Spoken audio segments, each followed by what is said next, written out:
good evening, everybody. I'm Libby Buckley. I'm the director at the Leach Pottery. So thank you so much for returning if you're coming back from last week's session, and welcome to anybody new. It's really good to see you. Last week was so interesting and we had so many questions. We didn't have time to cover everything at the end of the session. We've been speaking behind the scenes about how we can develop those questions, themes, conversations, potentially turning that into a further conference or a discursive symposium. So we might be contacting you about whether that's something you'd be interested in. So watch out for that. And just prior to last week's conference, we published a blog about the life cycle of a mug. So those that were here last week, that was Giorgio talking about the life cycle of a mug. And we received a comment from the blog that said Bernard Leach would be turning in his grave and that we should focus on making good pots. And although, yes, we do focus on making good pots, and I'm not sure that Bernard would be as shocked about sustainability as they think. We know that Bernard was really concerned about the effects of industrialization, especially on the impact of quality in pottery and the limited experience for workers, not to mention the exclusion of creativity and meaning in the process of work.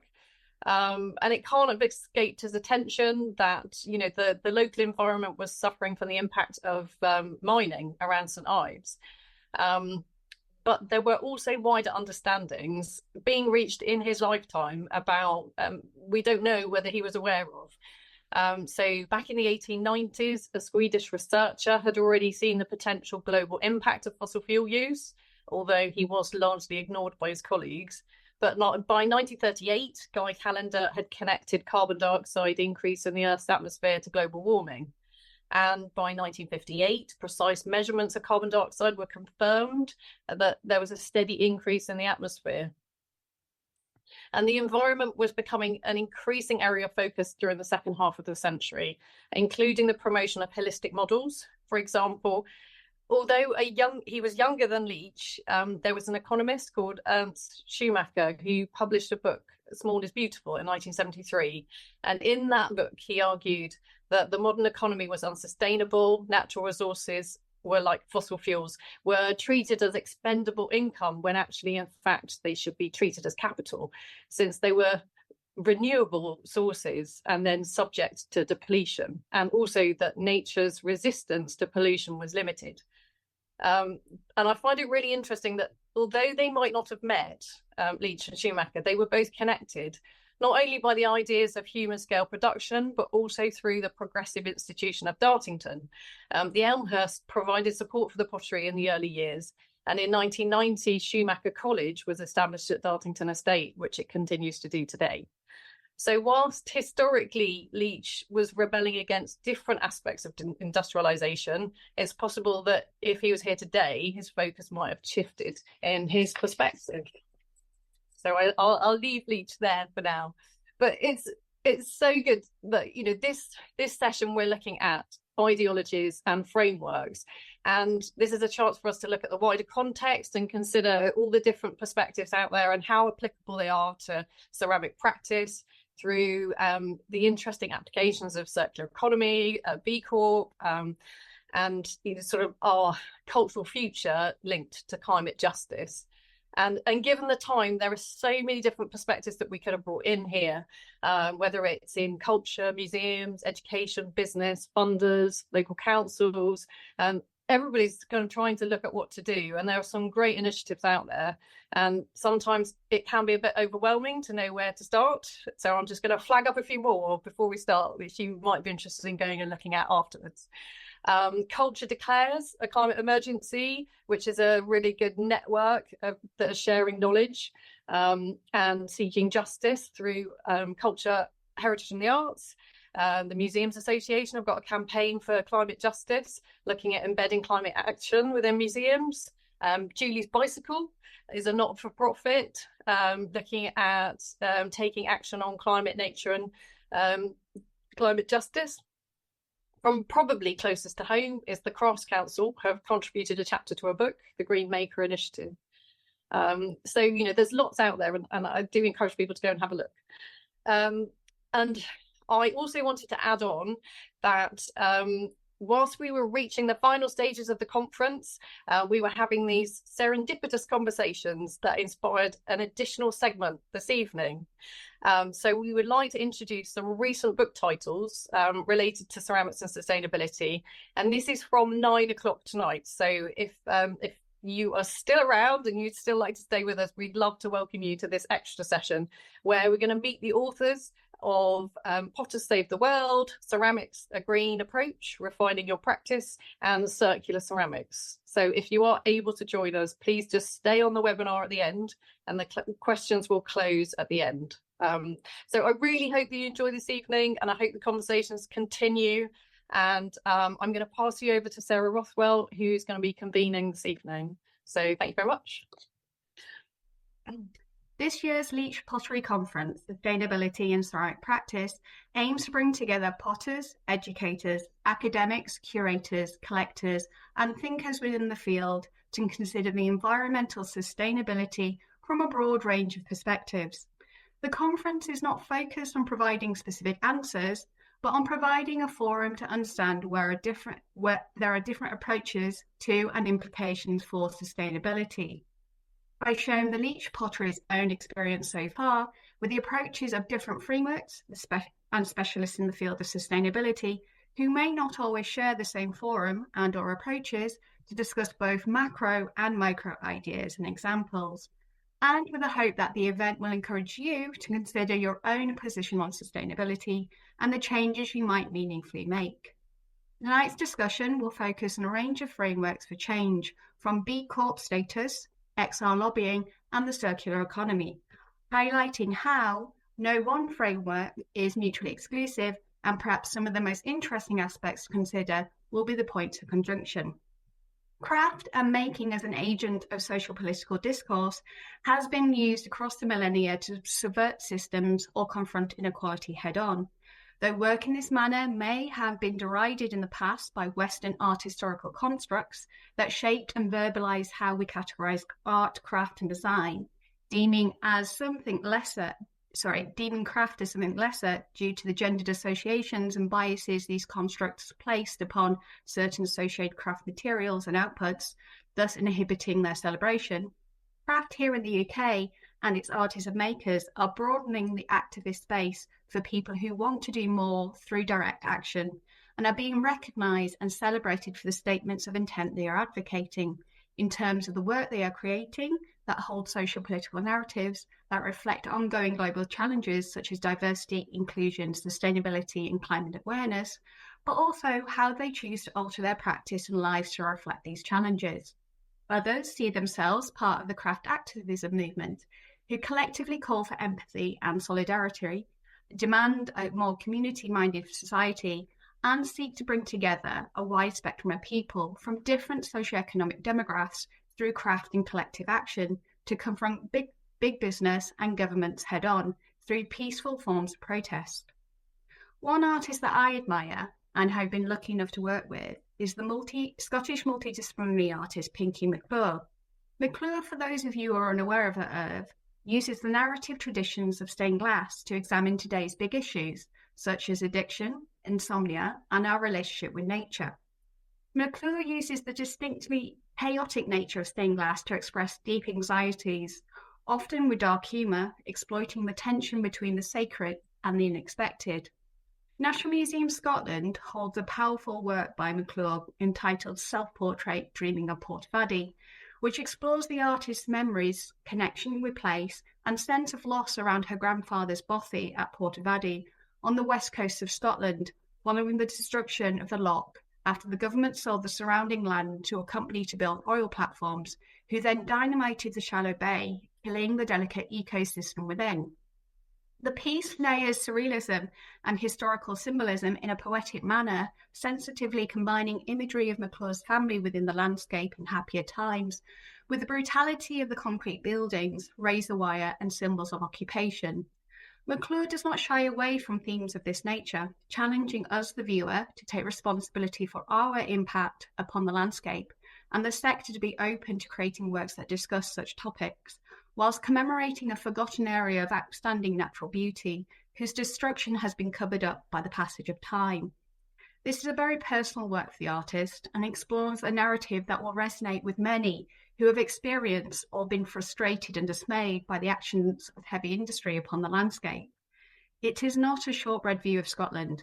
It is raw and true to the memory of the situation. However, despite the work of creatives like Makliuk and the political actions of craft activists, the craft sector itself here in the UK still requires radical change if it is to meet the UN Sustainable Development Agenda by 2030. As such, it is my pleasure to introduce tonight's first speaker, Pat Sharpe, an activist with Extinction Rebellion, secondary school teacher and school sustainability coordinator, who will be discussing XR's ethos and aims and the seriousness of the climate and ecological emergency, exploring how the culture future of the making community is closely interwoven with issues of sustainability and nature-connectedness that XR believes are essential for our survival, and how XR can support future directions for artists and makers. Thank you, Pat, for joining us, and over to you. Thank you very much. Good evening. I'm so pleased to be invited to this conference to add, XR's perspective to the discussion.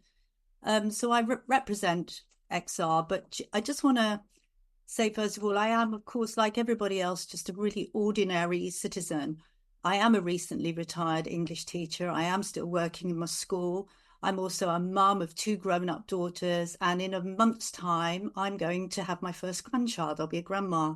So I'm awaiting that with great anticipation. In the next 20 minutes, I really hope that I can explain why I'm involved with Extinction Rebellion. And I've been involved with them for about 4 years, shortly after they were formed. So I've got some slides to share. So we are a completely non-violent group, but we're not afraid of civil disobedience. And this means disruption, which sometimes breaks the law. And we do this to get attention and to raise the alarm. It seems like the only way. XR targets those in power who are benefiting at the expense of everyone else. XR's theory of change is that we have to step beyond our own private spheres of influence and join together as one powerful mass movement to demand change from governments, from global companies, and from finance.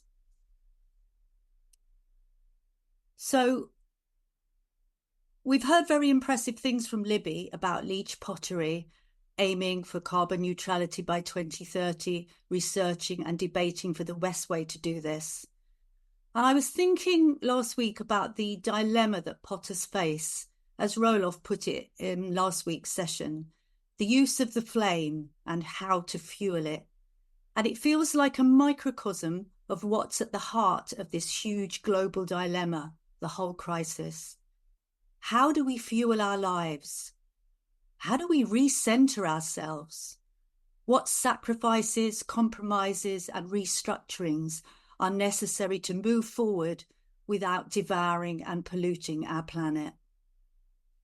And how can all the citizens of our society come together to demand that our governments, that we elected to look after us, can do just that, look after us?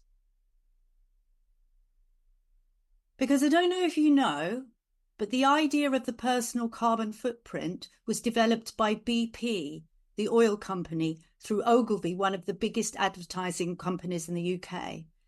And it was developed to put the onus on individuals while BP and others could continue making profits and destroying the planet.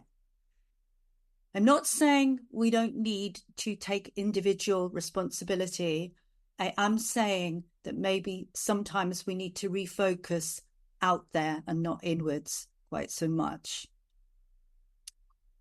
So this is Antonio Guterres, the Secretary General of the United Nations, and he's pretty outspoken on this subject. In fact, he's pretty much a Just Stop Oil campaigner, if you look at what he says. And I'm going to give you a couple of moments to read the text on the screen. It's from 2 different speeches, but I think they're very linked.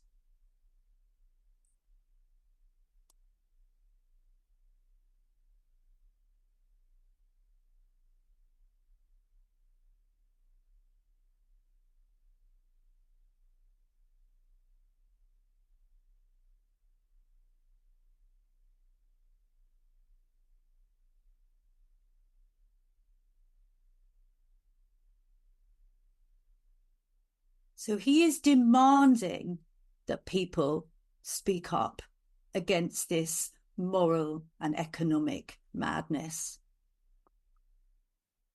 And of course, many of the scientists of the world are with him, and quite a lot of them are in XR. And their first demand is to tell the truth.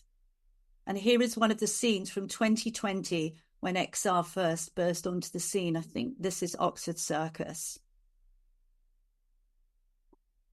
We have some very serious decisions to make, and they are not being made.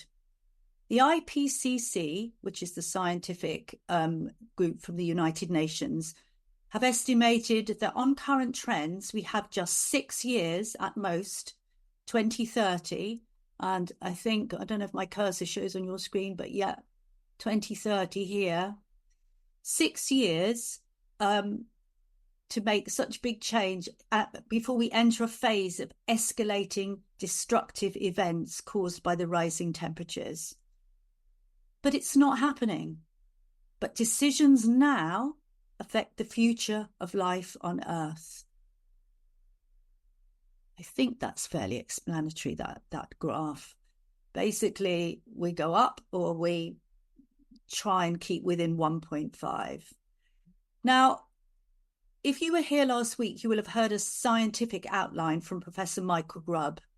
But I think that needs to be unpacked a bit beyond the facts to the heart of the matter, which is this. Our beautiful planet is our gift, our life support system. Everything we need is here. The air we breathe, the food we eat, the water we drink, and the ground we live on. And we share this beautiful biosphere with a range of other species who live intertwined with us. And there isn't a planet B.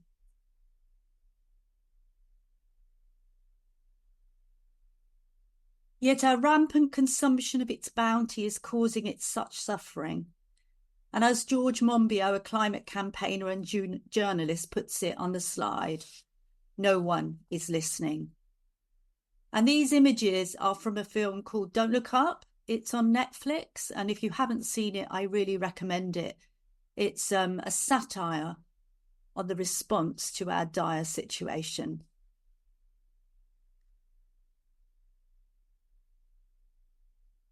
We are causing our planet irreparable damage. We are in a climate crisis caused by the burning of fossil fuels and the way we use land. We're in an ecological crisis caused by growth in consumption by the rich minority. The impacts are serious now, and they are getting worse. We know this, but we kind of don't know it as well.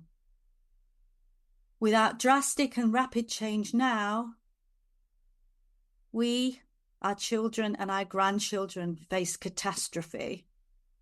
Governments and corporations are knowingly not doing enough to halt the crisis.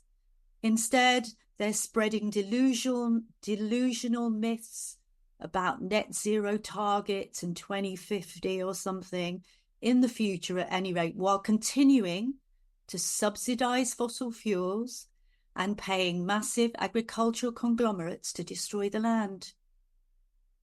We are threatening the survival of a huge proportion of living creatures and plants, as well as ourselves.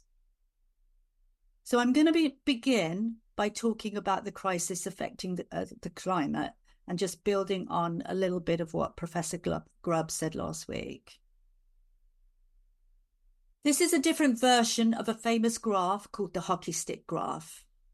Last week, Professor Grubb showed it. It shows how temperatures have risen exponentially since the Industrial Revolution, which is here. Initially, we discovered the power of coal, then oil, then natural gas.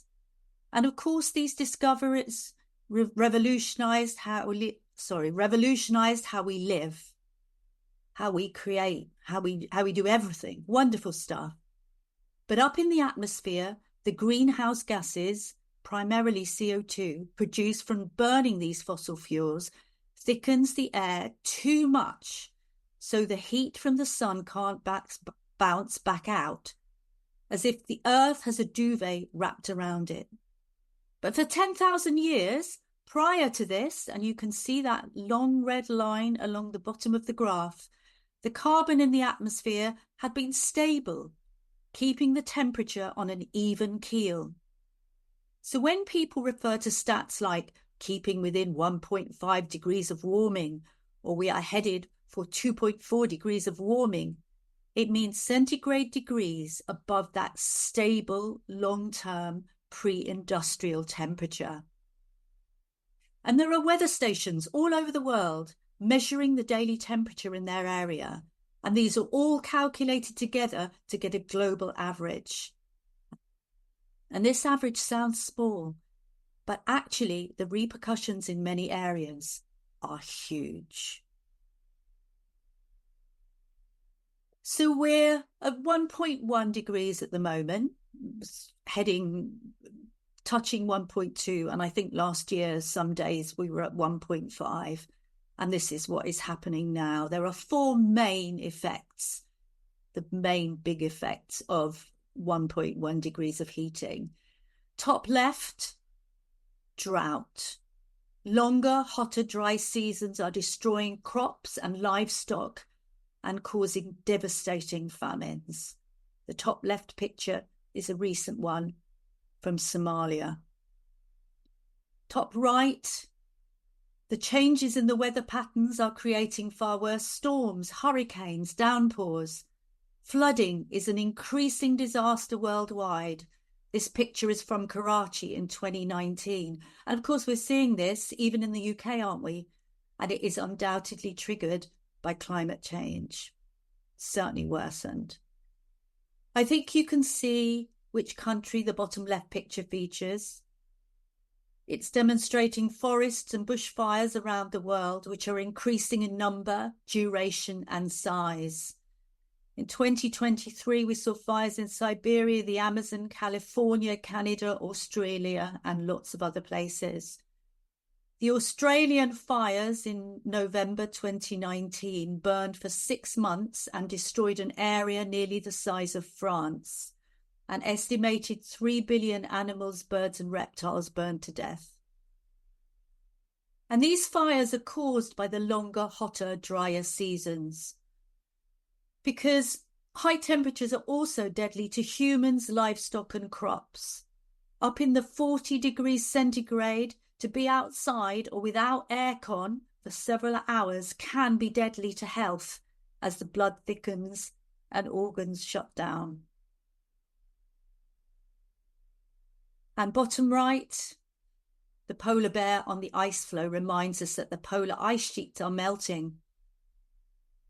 So are the glaciers. Sea level rise is accelerating and it is threatening all coastal areas and low-lying countries.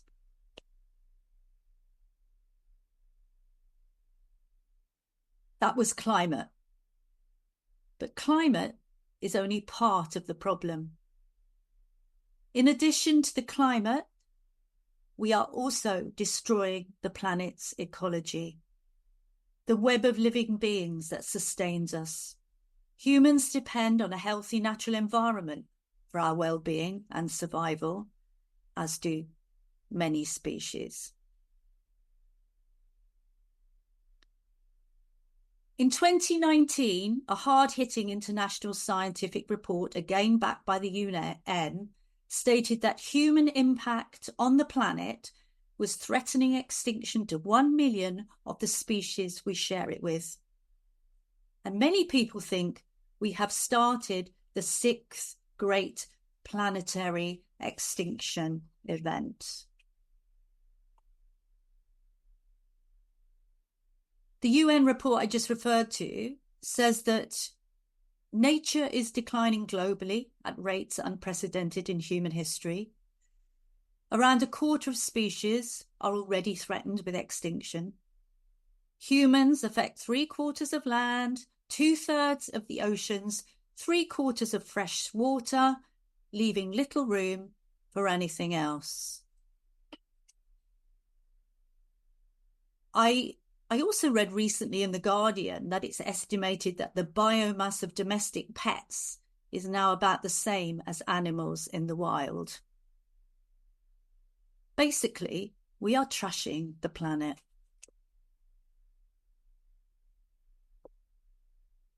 High-intensity agriculture has replaced wilderness. One of the big drivers of land use has been the need to grow enough food to support 7.5 billion humans, with that rising rapidly.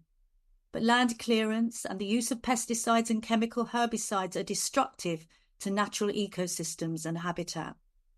It's a hard one, but what is clear is that one of the biggest drivers of this is the global North's consumption of meat and dairy. Cows need far more land than crops, and they produce methane as they digest grass, which is the second highest greenhouse gas. Methane is many times more potent than carbon dioxide at trapping heat in the atmosphere, although it does at least break down gradually over about 20 years. But it's a dangerous gas.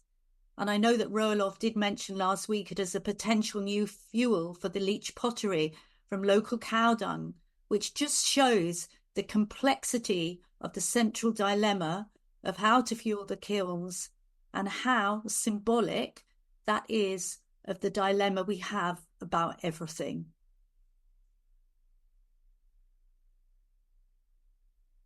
Most of the collapse in ecosystems currently has taken place in the last 50 years. Not long, my lifetime. Those of us who are mature adults today came into a world still rich with biodiversity and natural landscapes. I know I'm handing on a degraded and infertile planet to my soon-to-be-born little grandchild.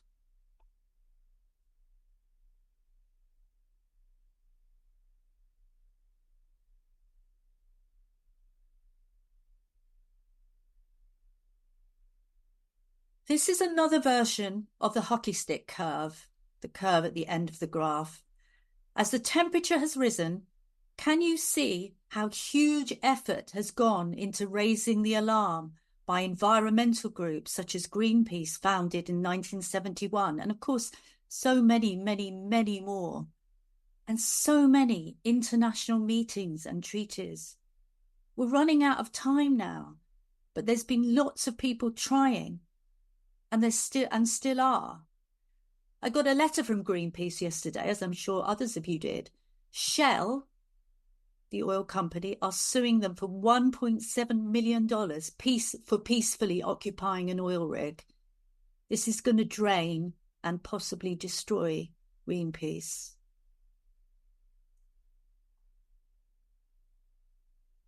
So just for a moment, imagine it's 2050 and the world is 2 degrees warmer.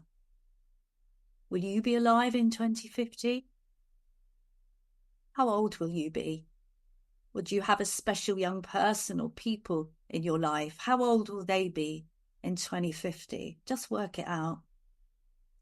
Because life, the way we are accustomed to thinking about it, will have ended. By 2050, billions will be living in unbearable heat. 4 billion people will be chronically short of water. Hundreds of millions will be living with constant flooding. Bangladesh and Vietnam, the Philippines and Indonesia could well be underwater, as will many small island states. There will be by far the greatest movement of people in human history as climate refugees are forced to move to survive. The WHO has calculated this could be hundreds of millions of people, maybe even up to 1 billion. And we won't escape the damage in the UK. The world will be an unstable place. And in the UK, storms, constant flooding, sea level rise, and food shortages will hit us as the crops of the world fail. All of the above will undoubtedly lead to conflict over resources, and that means war. It's starting now. So many conflict zones in the world are those where the climate is harsh, resources are scarce, and people are struggling to survive. But the dots are rarely joined up, but the facts are there. So why isn't this headline news every day? Because those with power and the vested interests make sure it isn't. 4 huge fossil fuel companies, Exxon, BP, Shell and Chevron, have single-handedly contributed over 10% of the carbon up there since 1965, knowingly, I might add. They have the most highly paid scientists in the world working for them. They know. They have obfuscated, confused, bribed and lobbied, just like the tobacco companies did over the cancer risk from cigarettes.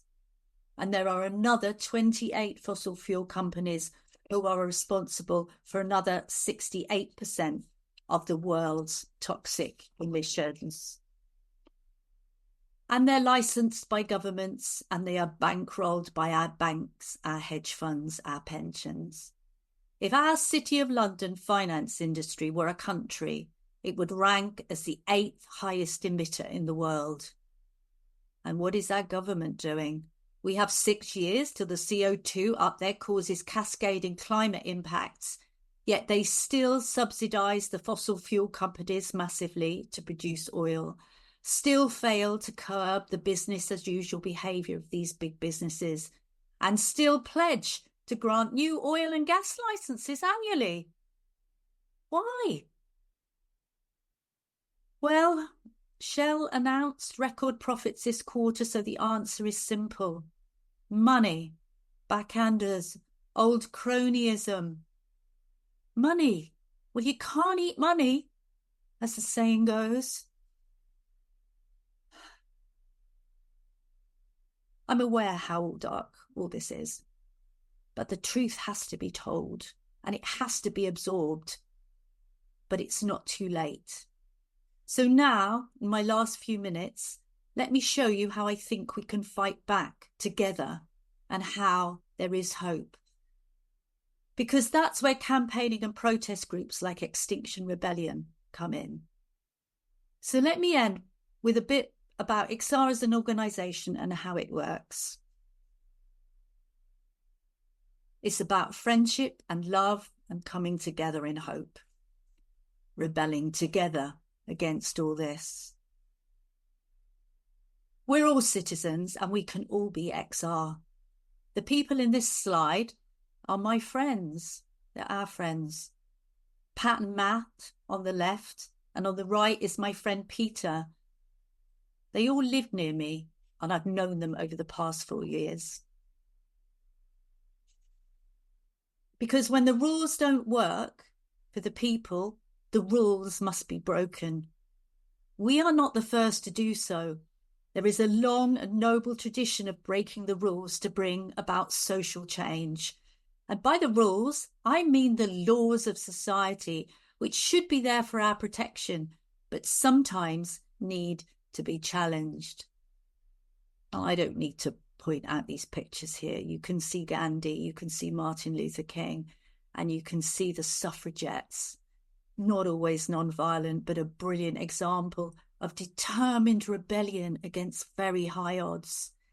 And at the time, these people were mocked and vilified. But in retrospect, no one can question that they were right.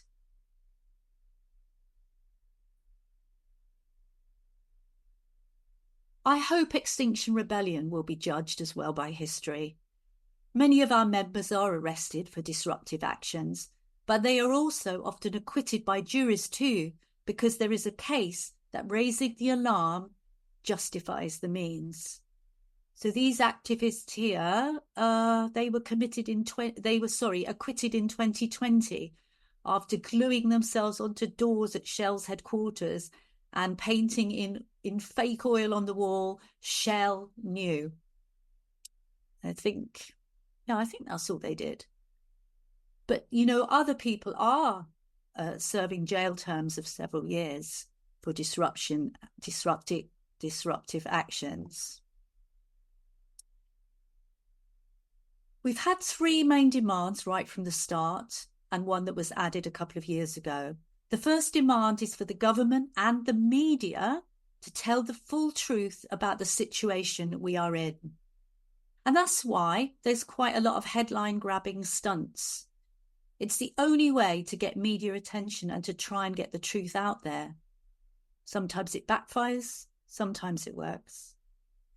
The second demand is for the government to set a legally binding target for greenhouse gas emissions to reach net zero by 2025, and for the damage to nature to be stopped now. We know from the scientists that we don't have until 2050 to reach net zero. I mean, 2025, some people say it's a ridiculous demand. It is, but what it kind of says is now, immediately, not at some point in the future. And the third demand is for a citizens' assembly of ordinary people to decide how to address the issues. Their recommendations must be legally binding. And this is to get out of the short-termism, the opportunism, and the party politics stuff that makes political decision-making so compromised. Fourth demand was brought in to try and focus the campaign a bit more on one of the most urgent aspects of the emergency. But within XR, and of course across the board, there are still groups that work on wider issues because everything is interconnected. We have groups that focus on rivers, animals, forests, oceans, airports. There's always a linked joint group to join within XR.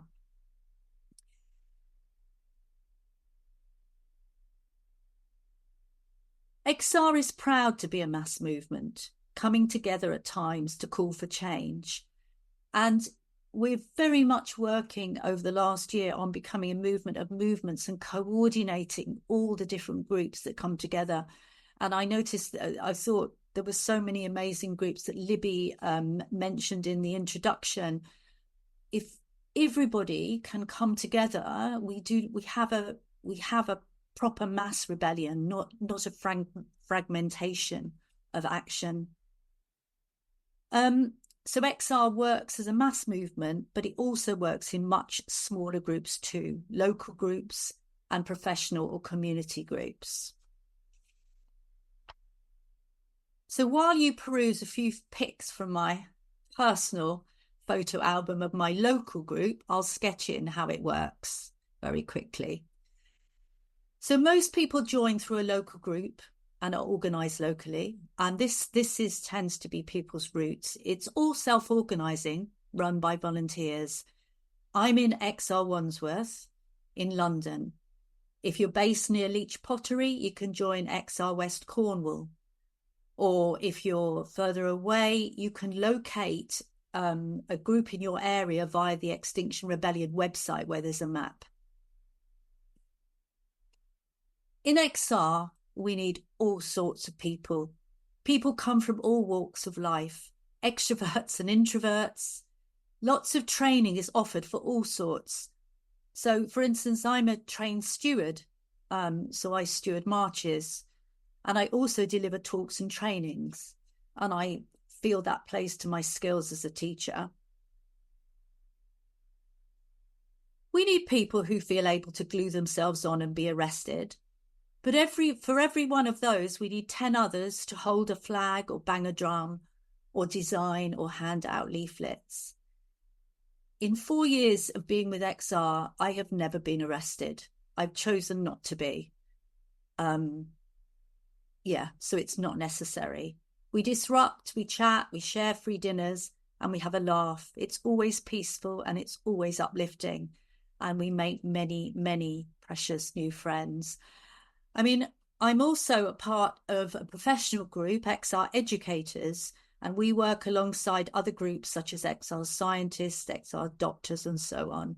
And we work kind of in the area of education. At the moment, we're targeting the Science Museum, which is still taking sponsorship money from dark quarters. They have the cheek to take money from sponsors such as BP and Adani, which is the biggest coal developer in the world currently, and let them sponsor exhibitions about how to achieve a green future. So we all know the term greenwashing, and that's what's going on there. I don't think there's an XR artists and potters group, but there should be. Anyone who feels like setting up one, email me and I'll put you in touch with the community groups. It's very easy to join in. There's no subscription. You just come and go as you like.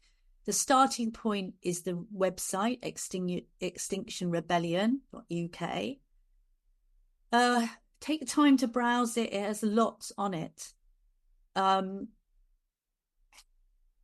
If you sign up for the newsletter, sorry. If you sign up for the newsletter, you could keep in the loop and you can see if there's anything coming up that you would like to join in on. You just rock up, basically. If you'd like a more direct route in, you can email me and I will put you in contact with whoever you need to speak to, whatever you'd like to do.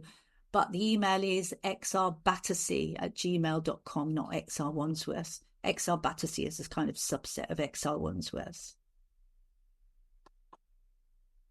Yeah, I think that's it.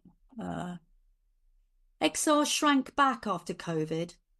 It's been hard to get people to come out again and be interested. It really, really has.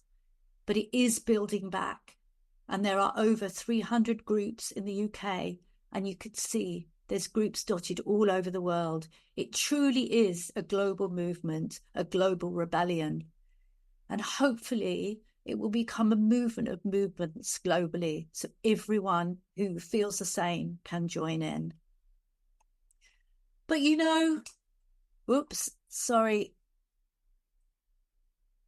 being a part of XR for me has meant a great deal more than just protesting. I found it a great relief to be part of something active, to share my worries with like-minded people, to not feel invisible anymore. And I've made dear friends and we've had lots of laughter and affection. It's often exciting and challenging, and I find myself in situations I can barely believe. It's been the richest part of my life for the last few years. I do recommend it, and it really makes me believe another world is possible. Thank you so much for your time. Thank you, Pat. That was really moving and quite inspirational. Next, we have the co-founder and director of Austero, Michel, joining us all the way from Amsterdam. Austero is an organisation that works to grow the circular economy in Scotland through the process of creative learning, and we'll highlight tonight how this is a great practical framework for designers and makers interested in reducing their environmental impact, and how the circular economy can offer solutions throughout the creative process, from circular design principles to sharing tools and materials to offering take back or repair services. Welcome, and over to you, Mary. Thanks very much, Sarah. Hi, everyone. It's really nice to be here. I'm just going to share my screen and get started. It was really great to hear more about Extinction Rebellion too. I really enjoyed that. So just get this moving. And I'm going to start here. Thank you so much for having me here tonight. I just wanted to share with you a little bit about what the circular economy is and why I think it's a really good place to start when you're thinking about sustainability as a craftsperson, as a designer or a maker. And it's because it's so closely linked in to how we value, how we look after resources and materials. And this means that it can give you this very practical approach that you can apply to your own practice. So at last week's part of the conference, Matthew said something about ultimately we're trying to understand the relationship between the potter and environmental sustainability. And I think that's where the circular economy is really helpful. It helps to bridge that gap between what is sustainability and what is the potter or artist, maker, designer. So what I'm going to do tonight is just tell you a very quick overview about what the circular economy is. And then we're going to go through 4 examples of the circular economy at work in creative practices, creative organisations in Scotland, which is where I'm normally based, and you can read here what they are. We'll go into each one in more detail. So the circular economy is all about keeping resources at their highest value for as long as possible. It's about sharing rather than ownership, and everything is powered by renewable energy. It's about rethinking how we design, how we make, how we use, and how we reuse all the things, all the goods, all the services that we all use every day. It matters because, well, following on the back of Pat's talk, you can see why it matters. Because of the intertwined crises that are coming out of our current economic system: climate change, social inequity, resource loss, and biodiversity loss.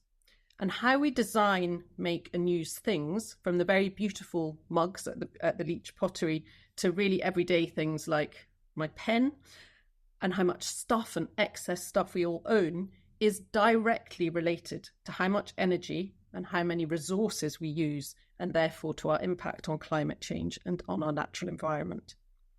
So at the moment, we live in the opposite of a circular economy. We live in what's called a linear economy. So it's a straight line where we take stuff out of the ground, often stuff that's taken millions of years to form. We make something with it. We use it, maybe only once or twice. I'm thinking today, actually, there was great news about disposable vapes being banned in the UK, which is fantastic. But that's a brilliant example of something that's designed for single use but contains really precious resources, and we then dispose of them, often just chucking them away without worrying about where they end up. And just last week I had a brilliant way of describing this linear economy, which I just want to read to you because it really touched me. It was by Annie Leonard, who was the executive director of Greenpeace America and founder of a website called The Story of Stuff, which I would really recommend if you're interested in this. She said, "As I stood there looking at all this stuff, a realization like a bolt of lightning hit me. Our entire economy is based on an unsustainable one-way flow of materials to garbage. The extreme unsustainability of it, the grossness of trashing all of these incredible resources that the earth provides, was just stunning to me. We're living like we have another planet to go to, but hello, we only have one." And I just thought she put it into words so beautifully that I would share that with you. And it chimed with something that Roloff said last week at last week's session. And he said something like being trapped in an economic system where we're chasing exponential growth on a planet with finite resources. And this is exactly the problem that the circular economy seeks to change. So in our current linear economy, we waste so much stuff. Friends of the Earth estimate that globally we use the resources of almost 2 planets each year. And if you extrapolate those figures for Scotland, we're using the equivalent of 3 times our fair share of resources each year. So we're just using way too much stuff. We're doing this in so much of what we do every day. So these figures on this slide are actually for Europe. The average car sits unused 92% of the time. So you might drive your car to work or to school, and then it just sits outside doing nothing.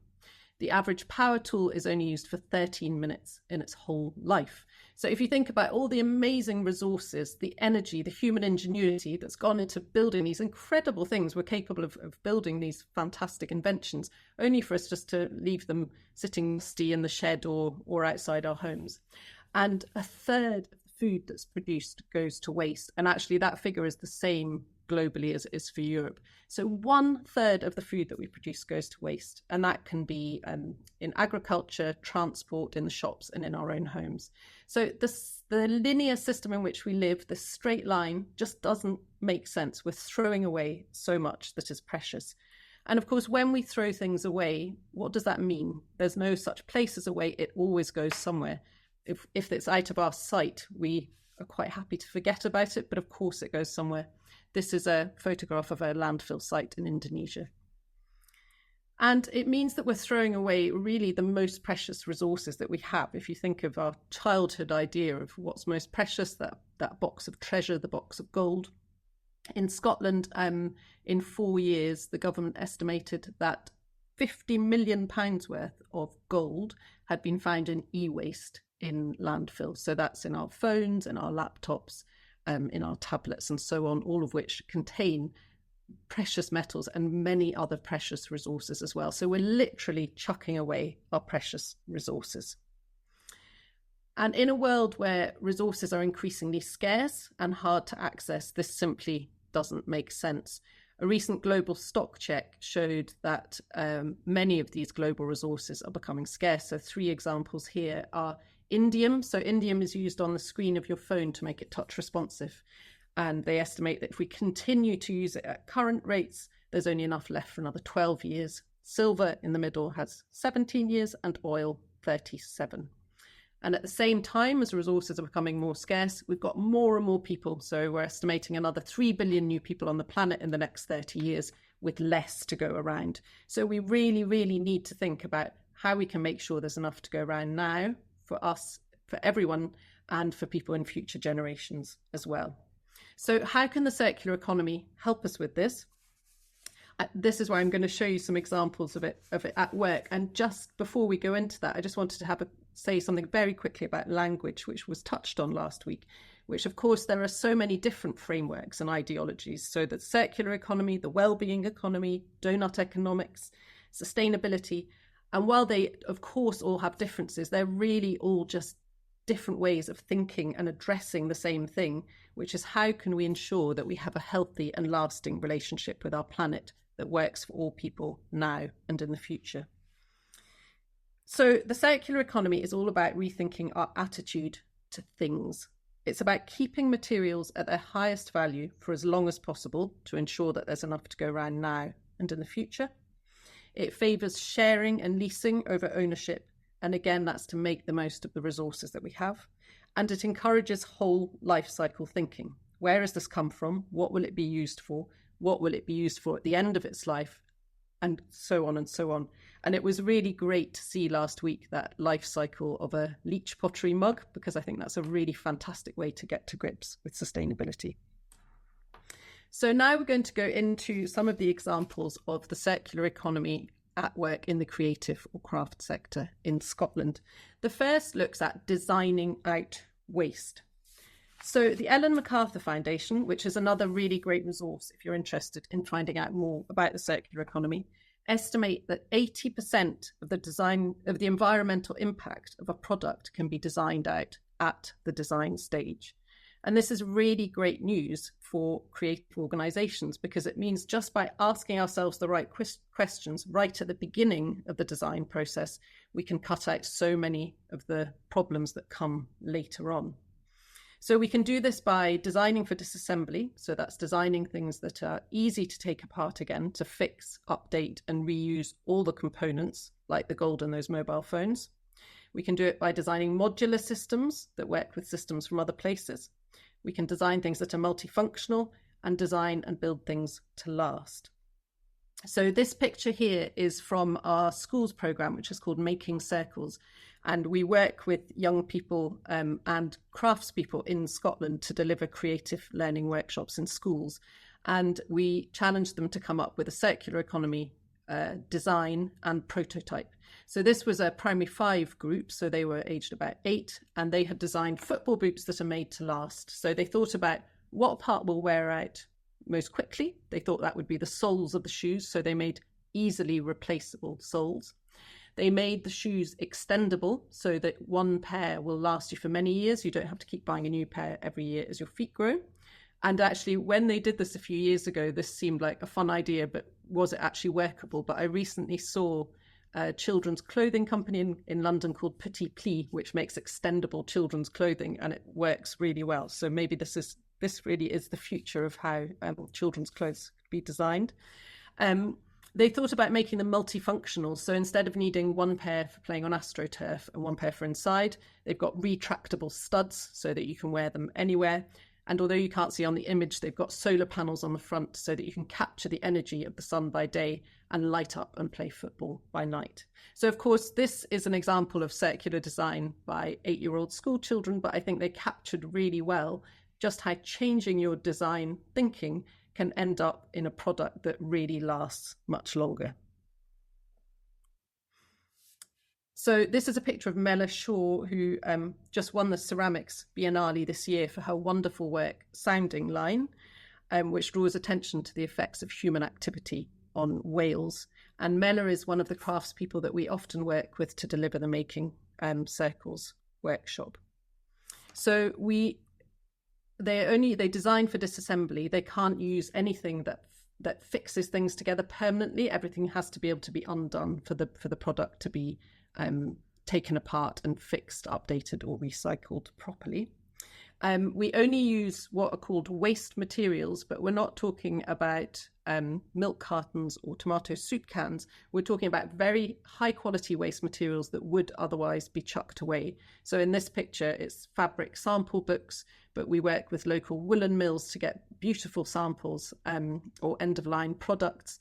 We had a whole run recently of black neoprene circles, which were fantastic for making bags, and they were the faces from a wetsuit factory. So the idea is to demonstrate just how much waste there is in our current system where you wouldn't necessarily expect to see it. We're now working on a 3-year pilot with schools looking at how you can design waste right out of school. So using that creative learning approach to apply it to a very practical way of adopting the circular economy and cutting out waste. The second example of the circular economy at work in creative organisations is whole life cycle thinking. So again, this refers back to the life cycle analysis of the Leach mug. This image here is from Kanban Studio, which is up in Aberdeenshire, and Fiona Hall, who runs this, designs and creates all her pieces with the whole life cycle in mind. She's a textile artist, so that comes from her choice of materials. She only buys pre-used materials, to her emphasis on how to look after and mend your textiles. So they offer their products a range of aftercare, including repairing, upcycling, trading in, and recycling. So this really gives you a deeper understanding of your product and the areas which you really need to look at more carefully with regards to sustainability. It demonstrates a meaningful commitment to sustainability. You're not just greenwashing, but doing something meaningful. And it also gives you the opportunity to engage with your clients even after they've bought your work, because you have this ongoing relationship with them even after they bought your work. The third example we have is making the most of what we already have. So that could be resources, tools, materials, spaces, knowledge. And one example of this is a project we've just worked on with Arts Resource Management Scotland about sharing resources across creative organisations in Scotland. So we interacted with 70 creative organisations, and there was a common thread in organisations of all sizes of having lots of things in storage, but not really knowing what was there and not having easy access to get those things out. So we ran a trial across some of the festivals in Edinburgh, looking at having a shared database of items from lighting to sets to tools. And this would give access to a whole library of things, not to just what you have yourself. And you can borrow these things at any time. So advantages of this approach would be you need to buy less new stuff, because often what would happen is they would have the things in storage, not be able to find them, and buy something in new to replace them. You've got less waste going to landfill or recycling. Again, things end up in storage and end up being chucked out without having been used for years first. And you can really reinvigorate networks with people and with organisations that you might not have had access to otherwise. The final example that I have is about sharing as opposed to ownership. And this was through a project we were working on called Creative Cred. So we take it for granted that we need to own things, but of course borrowing things can work just as well. We're members of the Edinburgh Tool Library. You pay £30 for the whole year and you can access as many tools as you need whenever you want them. This means you don't have to look after the tools, you don't need to get rid of them when they stop working, and it's much cheaper than, of course, buying and owning lots of tools yourself. In Creative Cred, we took this idea to incentivise a circular economy approach, working with Edinburgh University and Edinburgh Napier University. So our research found that while many small creative organisations want to take a sustainable approach, it's time-consuming and difficult to decipher all the different information that's out there and to work out what information is trustworthy and what you should actually apply. So Creative Cred was a practical response to that. So how does it work? For every circular economy action you take, you earn a Creative Cred which you can then spend with anyone else in the network. So, for example, a jeweller might earn creds through using circular design skills in their work. They then spend these creds with a website designer who designs carbon neutral sites. The website designer then spends their creds to get shared office space in a creative hub, and so on. This incentivizes circular economy activity instead of endless growth. It makes the most of the assets we already have, and it keeps value circulating even when money is tight, because you can still trade goods and services. So this was a very quick run through of what the circular economy is and a few examples of it at work in the creative industries in Edinburgh. The longer I work in this area, the more connections I can see between the circular economy and designing, making and using things. But if we can rethink how we do that, I think we can really have a much more positive impact on the world, the world's resources, and the precious biodiversity that surrounds us. Thank you very much. It's my pleasure to introduce our last speaker for tonight, Jos Skeates. Jos is a goldsmith and founder of EC1, a B Corp certified ethical jewellery business, and that was awarded Best Ethical Jewellery Company at the Real Retail Jewellery Awards in 2019. Jos is joining us tonight to discuss the use of the B Lab Impact Assessment to identify, track and learn about improvement opportunities and best practices for creative business. But first, he would like us to watch the following short film. Throughout history, humankind has created a multitude of different economic and social systems. Traditional systems, absolutism, feudalism, communism, capitalism, the list goes on. And while systems are complex, the truth is they were built by people, so they can be changed by people. After all, humanity is interdependent with one another and with the planet. The problem is, this is often forgotten, and short-term gains are prioritised over long-term value. Me over we, now over the future, inequity over justice, profits over people and planet. Leading to this, and this. All of which are negative impacts of our current economic system. But it doesn't have to be this way. We can transform from profiting only the few to benefiting all, from concentrating wealth and power to ensuring equity, from extraction to regeneration, and from individualism to interdependence. It is not an unreachable ideal. It is the reality that we, the B Corp movement, are already building. All around the world, we enable companies to improve their social and environmental impact with our standards and tools. We certify and engage businesses that meet these standards. We catalyse public policies that expand business accountability beyond just to shareholders. We steward communities and collective action and amplify the stories of people using business as a force for good. The B Corp movement, led by B Lab and Systema Bay, positively impacts nearly 300,000 workers at over 4,000 companies in over 150 industries and 77 countries. Together, we're transforming the global economy to benefit all people, communities, and the planet. Together, we'll realise our vision of an inclusive, equitable, and regenerative world. Join the movement.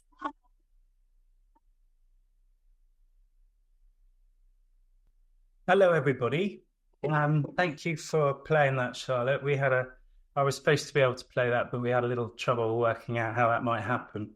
I really enjoyed listening to Mary and Pat. That was really, really interesting. I liked Mary's quote, which was keeping resources at their highest value for as long as possible. And I think you can say that jewelers have been doing that for thousands of years. We never throw anything away, especially if it's precious. I've been asked to talk to you today about building a B Corp business, and I'm going to split it into into three parts. The first part is what is a B Corp business, and then I'm going to talk about B Corp certification, and then finally our B Corp journey. So I just want to take us back to this guy. This guy is a guy called Milton Friedman. I'm sure we've got a lot of sustainable people on the calls, and I'm sure you all know who he is, but just in case there are people who aren't, he was an American economist in the 1970s and 80s, and someone who is of great influence for corporations.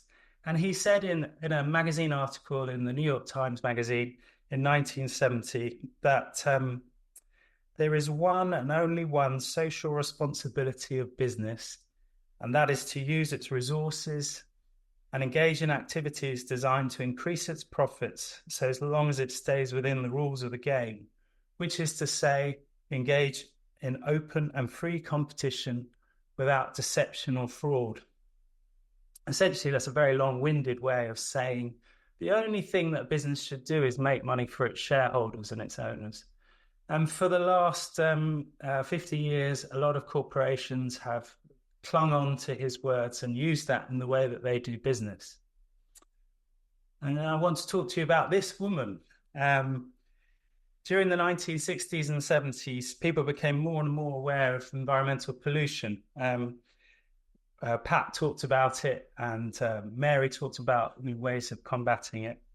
In 1987, the situation got so bad that there was a report was commissioned, and this report was led by this woman, Gro Harlem Brundtland, and she was the first female prime minister of Norway. She's known as the mother of the nation in Norway. She's a highly regarded woman. And in 1987, she chaired this commission, which presented the Brundtland Commission. And this is the quote that has come out of that lots of people cling to, which is sustainable development is the ability to meet the needs of the present without compromising the ability of future generations to meet their own needs. And that really resonated with me. I really thought a lot about that. And so I was looking at what sort of things I could do to make sure that when I was gone, my children weren't worse off than I was at their age. It's a very difficult thing to look at. So I looked at B Corp. And let me just explain a little bit about what B Corp is. So since that lovely little film was made, the number of companies has doubled to 8,141 companies that have been certified as B Corp. There are 745,000 workers working in those companies in 95 countries, 161 industries, but they all have one goal, which is to make business a force for good. So certified B Corp businesses are businesses that meet the highest standards of social and environmental performance, and that they are legally accountable and that they're transparent. So that's essentially what they are. And the way to become a B Corp business is to gain certification. Certification comes in three main areas. One is to go onto a website, which I'll talk about in a sec, which is called the B Impact Assessment. It's run by B Lab in the UK. And anyone can go on this website. It's completely free. It's an amazing resource, and over 50,000 businesses have used it already just to see where they are with regards to impact. So you go on and you have to achieve, by answering questions, you have to achieve a score of at least 80 points or above in order to qualify. You then need to meet the B Corp legal requirement, which I'll talk about in a bit. And you also have to be transparent about your B Corp journey and what you're doing. So let's just talk a little bit about the B Corp, the B Impact Assessment. It is around 300 questions, and they cover all aspects of a business. And there are 5 sort of key areas. One is workers, one is customers, environment, community, and then governance. And you have to answer questions under each of those different headings. Let me just show you here. This is what it looks like when you log on. This one's already been completed because it was me. But essentially, it's a dashboard which will show you where you are and how you're doing. So within this dashboard, here are the impact areas. And anybody can go on, register their company, register their business, and just answer these questions. And what you'll find is that your business is different to mine, so you'll be asked a slightly different set of questions, but it will always have the same level of integrity and difficulty, to be honest. So you answer around 300 questions. You can see here, governance, I had 22 questions I had to answer, and I scored 18 on that. And each one of these will look at a different aspect of your business. So here's an example of a question that I was, this is a different company that was asked, and it's around the environmental impact and its particular air and climate. So this company had to answer, does your company monitor, record, or report its energy usage? And they monitored their usage, but they hadn't set any particular reduction targets. So they scored 0.12 out of 0.48. Now, if they decided, because we can all monitor our energy, we just look at our bills and see, what the reading is. What if we said, maybe we could change the lighting in here to LED, and maybe we could, change the boiler from whatever it is to something else. And in that way, you could tick a box that maybe gave you a better score. So the idea is to encourage you to set goals so that your business is getting better and better at what it does. Now, I mentioned earlier, there's also a legal requirement. One of the things that if you become a B Corp business, you have to register specific wording with Companies House if you're a limited company, which we are. And that specific wording is part of your Articles of Association. So for every business, you have to say that you're going to create a positive impact on society and environment. That has to be like a main goal of what your business is all about. And that your decisions take into consideration the impact that your business has on stakeholders, your employees, the suppliers that you have, society, and the environment. So that's it's an important part, and it's a stumbling block for a lot of corporations, because if we go back to Milton Friedman, what they're there for is to make as much money as they can. So it sort of sets, it's a bit of a gatekeeper for people who are trying to greenwash, but actually legally, your company has to say, no, hang on a minute, we're allowed to make money, but we're not just about the money. We're also about making sure that we see what impact we're making on society and the environment, and maybe reduce that down year on year on year. So once you've amended your articles, those are filed with Companies House. And I had a look online, and I saw that I looked up my Articles of Association, and I was glad to see that it had the right bits in there. So this is a screen grab from mine. It says, through its business and operations to have a material positive impact on A, society, and B, the environment taken as a whole. And then a second bit, a lot further down, which is super important as well, is that as a company, we will create an impact report, and we'll share that. We'll be super transparent with everybody and say, look, this is what we're about, and this is what we've done, and this is our energy usage, and this is how we treat our staff, and this is, whatever it might be that we've said that we will do. And then that impact report is available for anybody to look at, anyone at all. You can go on my website and you'll see a link to it. I'm sure my competitors, I hope they're looking at it as well. I hope I'm giving them lots of great ideas. So let's talk a little bit about my business. It's called EC1, and I started it in 1997 with my girlfriend at the time, who I'm very grateful to say is my wife, is my wife now. And we run it together. We started when Britannia was cool and Labour was just come to power with a guy called Tony Blair, and everything seemed very exciting, and it was all heading in the right direction. I long for those days again. And we've had a great journey.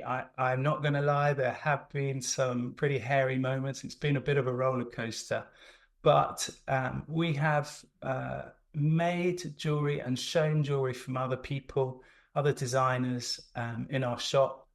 And we've opened other shops in Notting Hill and Chiswick, and then come back to the one store about 10 years ago. So within our shop, you can see a picture of there, we have a working workshop with goldsmiths, and we have a design studio, and there are 13 of us in total. And it's a very busy workshop. At any one point, we've probably got 100 jobs on the go. And there are 3 goldsmiths and a setter and a CAD designer. And so it's a lovely, busy shop with artisanal craftspeople who are making all day long. And so back in 2018, I came across this thing called B Corp, and I thought, this looks great. I think the thing that attracted me to it was, amongst all of these different certifications that you can get, this was something that was completely independent. And it wasn't, as my friend Jill always says, self-praise is no praise. And it was actually somebody else saying, you know what, I've checked this company out and they're good and they do what they're supposed to do. So I started working with a colleague called Annabelle, and for sort of one day a week, the pair of us would sit down and go through every aspect of the business. And we looked at the ways that we were doing business and where we were buying our supplies from and who we dealt with. And we just started taking it apart and saying, well, is that the best way that we could do it? And the impact assessment really helped us to refine and hone how we did things. And just to give you an idea, I thought we were pretty good, ethical people. I mean, we've made the first fair trade gold ring. We were interested in responsibly sourced diamonds.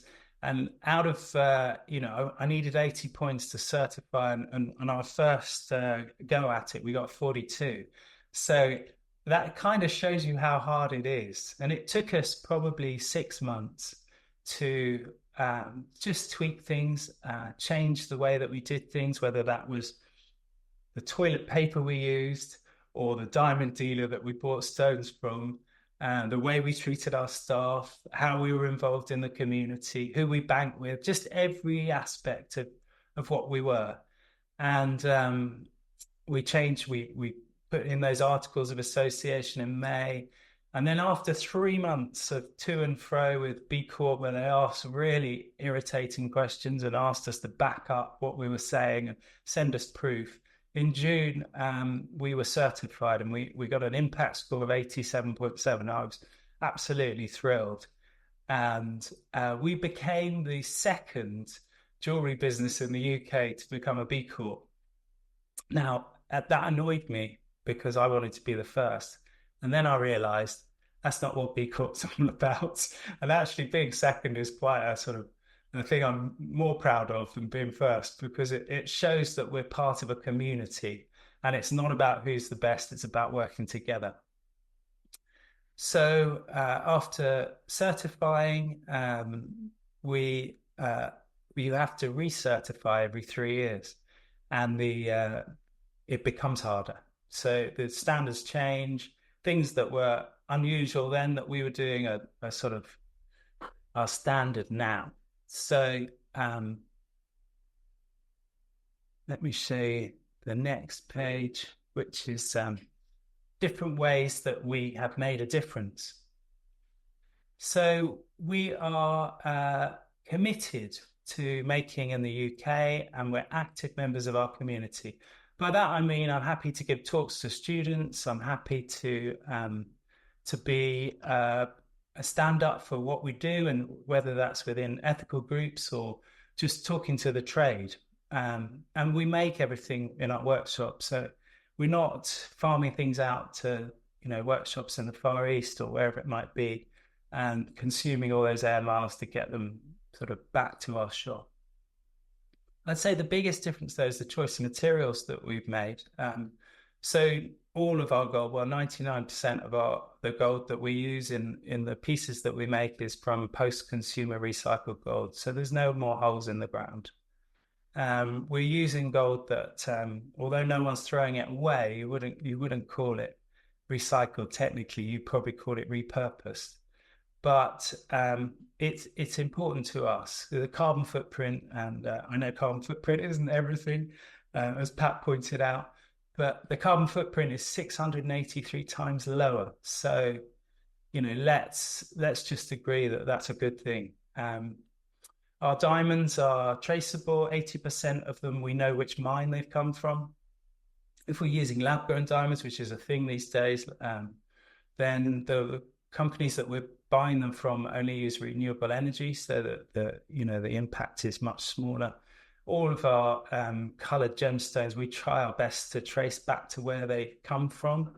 And last year I was privileged to spend some time in Sri Lanka and visit some artisanal mines to really get to the kind of the source, the root of where things are.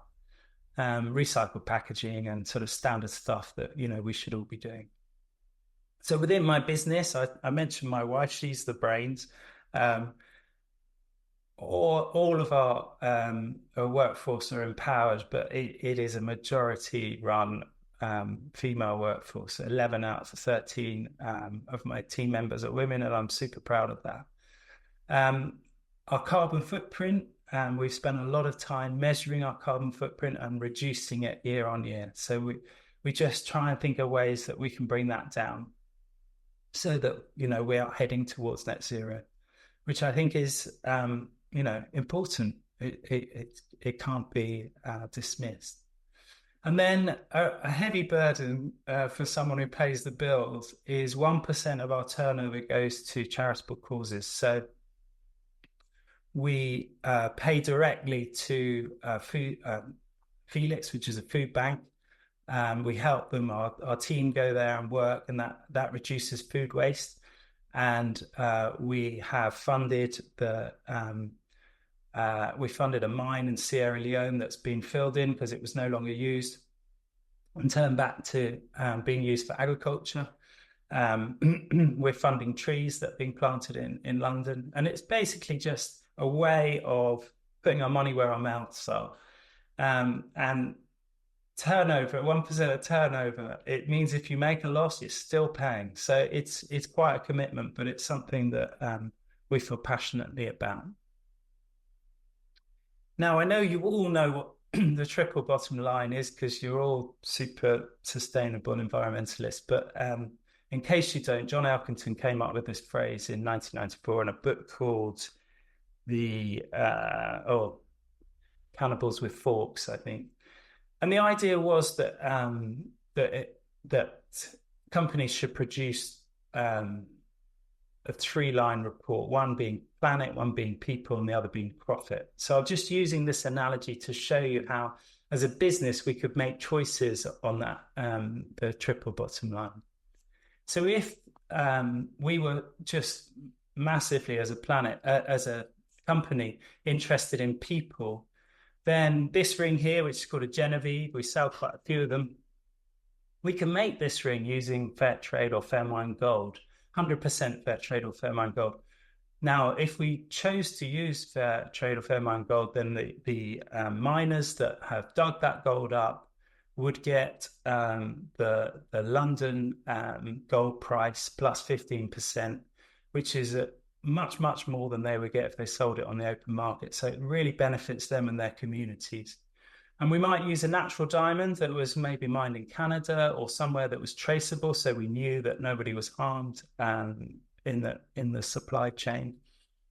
It would be made in the UK, so we'd be investing in skills in the UK and in people that live in London. And the carbon cost of this ring would be about 200 kilograms of CO2 or CO2 equivalent. So hefty, but, you know, let's have a look. If I cared more about the planet, then I could make this ring again, but using post-consumer recycled gold. I could use a lab-grown diamond because the carbon footprint of 100% renewable energy on a lab-grown diamond is minuscule. And again, it could be made in the UK by trained goldsmiths. So there's no, it's not being flown from anywhere. It's a very kind of low footprint. And the carbon cost on this would be maybe 100 grams, so a fraction, but nobody benefits. So there are choices that you can make as a business, whether you want to invest in people or the planet. And then I'll let you into a secret, which is profit. The thing is, becoming a B Corp has been one of the best business decisions I've ever made. I didn't go into it with that in mind, and it is such a lovely byproduct for doing good. But if you go all in and it becomes part of your DNA, it's a really good way of increasing your revenue and hopefully your profits. People are desperate to buy from companies that care, and not in a greenwashy, you know, let's just bullshit our way along, but actually where it's part of the DNA of the business. Studies have shown that if it's not part of your DNA, then it's a waste of money. So you need to go all in, but it is a way of increasing your sales and being profitable. So what's changed for us? Well, we've benchmarked over the last 5 years. We've benchmarked what our impact is, whether that's the materials we use, the energy we use, the supply chains, our staff. But it's all been benchmarked and we've reduced our impact. As I said to you, from a profitable side, people come to us because we're a B Corp and it's important to them. And they know that this is an independent verification that's really hard. But then once you've got it, it's such a badge of honor. And it differentiates us from our competitors. So we aren't the cheapest people on the street. But when you're making something that celebrates two people, which is what we do most of the time, where two people come together and they say, I'd like to have something made that is physical, that celebrates our relationship or what we mean to each other or the birth of a child or whatever it might be. It's down to me to make sure that nobody got harmed, whether that's the planet or people, in the production of that piece. It's important to me that that celebration of love between those two people hasn't been at the cost of something else. So we have a renewed sense of purpose. I have to say, having a chain of jewelry shops, which might have been the dream in 1997, has certainly gone. But the sense of purpose and what we do is really important. We've joined a global community. Whenever I see the B Corp logo, I'm super excited and I want to buy from these people because I know how hard it is. And our team is engaged. Everybody's got a sense of purpose and they know what they're doing. And since becoming a B Corp, nobody seems to have left. Well, one person. And it's been amazing to kind of feel like we're all pulling in the same direction. And it is a joy. It's kind of part of, you know, the enjoyment of coming to work. And for me personally, I got so into it that I thought, well, people started asking me my opinion on things. And I completed a Master's in Sustainability last year, which was a lot of work for someone who left school with 4 O levels. And so finally, because I can see Sara on the screen, what difference has it made? It's just made a huge difference to who we are as a business. And it's been the best 5 years out of 27 that I've enjoyed. And I actually heard Pat say something similar about joining XR. So it's just given us a lease of life that I didn't think we would have, and that has been a real pleasure to be around. Thank you, Jos. If I can invite the other two speakers to join Jos and I, with our microphones off, we can start a wee little panel discussion before we go into the Q&As. So this is an opportunity for all of you out there. If you have any question for our speakers, then please pop that into the Q&A at the bottom of the Zoom bar, and we will get to those in the next few minutes. But for now, as I'm chairing privilege, I'm going to ask the first question.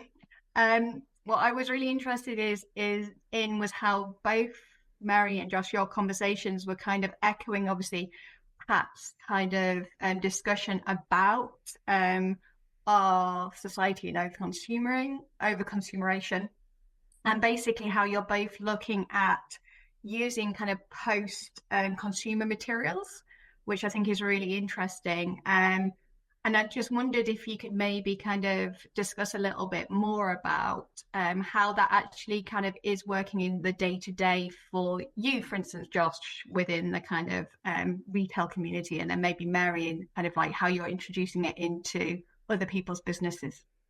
Yeah, so I loved Mary's references to gold. I thought that was brilliant. And so as a business, we care about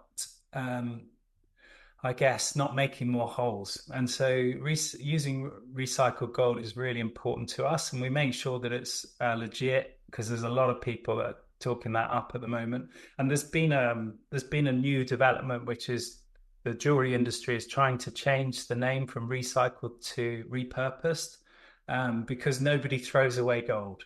So and Mary, when you were talking about the electronics waste in Scotland, I think it was, there's a company called Mint who mine electronics from garbage, and they chop it up and they produce gold from it, and they're opening in the UK. And we are in talks with them about using it so that we can say this is recycled rather than repurposed, and it's something that was thrown away. And it that's super important to us. So yeah, that's really brilliant to hear. And I know Dr. Sandra Wilson up at the University of Dundee was doing a lot of work into that, the extraction of precious metals from electronic waste. And I think it's a really good way. I think it's valuable not just doing that and getting those resources out, but it's a really good demonstrator to other people. And I think especially with precious metals, because there's that element of the kind of mythical element of gold, and that real, that pirate's chest full of gold is the ultimate kind of precious material. And so to be able to show people this is literally what you're throwing out, and thinking back to those disposable vapes in that van that came in today, they each have a lithium battery in them, and they're used for about 4 minutes, and that's it. And you think this is a precious, precious resource that we're literally, like, they're being chucked onto the street. So yeah, I think it's really exciting, the new materials that are coming in, new ways of mining those materials that are already out there, instead of, as Jos says, making holes in the ground, finding what we already have. Another way that we do that in the jewelry industry is, or in my particular part of the jewelry industry, is we just encourage people to bring in all their old jewelry. No one's throwing away Granny's ring, so let's make something beautiful out of it. Or if the stones, sorry Pat, you're not a granny yet. If the stone's a bit scuffed, we can repolish it. Or, unlike the electronics industry, the jewelry does tend to be really looked after and kept. And, it has such high emotional value that people don't, they care a lot about it, despite its sort of financial value. So, Pat, I would like to bring you in a little bit on that. How do you feel when you hear about these conversations in relation to kind of what XR are doing? Are you heartened that there are so many makers and businesses out there who are looking to kind of really improve their businesses through kind of reusing repurposed materials rather than kind of extracting more and more from the earth? Oh, totally. Yeah, I'm sitting here with my heart singing. because it's so wonderful. I mean, I know this is, I know there are so many people out there who are doing such amazingly good work, and the kind of stuff that I was talking about was about global corporations, really, and the fact that we mustn't forget that they're out doing their bad stuff, while actually so many people are doing really good stuff. So yes, absolutely, and it's all part of that thing, isn't it? That this earth is our gift, and we have to love it. And that's what you're doing, Jos. My daughter's getting married, and I'm like, I know where she's going to go for a wedding ring. So profit, you see, as well as well, it does, and it doesn't have to be one or the other. No. It can, if you go all in, it can be both. Of course it can. I really believe that, that these kind of conversations where we all come together, they just make you feel so kind of fired up and sure that this can be put right.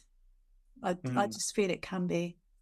And just to add to that, I completely agree, Pat. And I think it's about remaking that connection between all the stuff that we use. I think our houses and our offices and are stuffed full of stuff, and we're encouraged all the time. Our whole economy is based on buy more. We've got to grow the economy all the time, but we've kind of lost that connection of, okay, if we were talking about this at the event today, someone was wearing their fleece, and you're like, what's that made from? It's come from oil that's made into plastic that's made into a fleece, but as the wearer of the nice snug fleece, you don't think it's come from oil. Like, it's such an odd connection, really, and I think we've lost that connection often to where things have come from and how they're made. And I think that's where there's a really kind of exciting opportunity for craftspeople and the creative sector to rejoin those dots, so that we understand, right, this thing that I'm wearing now is made from this.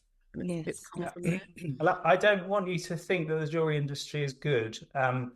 I think it's probably one of the most damaging environmentally. So I always say, this ring here, my wedding ring, to mine enough gold to make that wedding ring is 20 tons of ore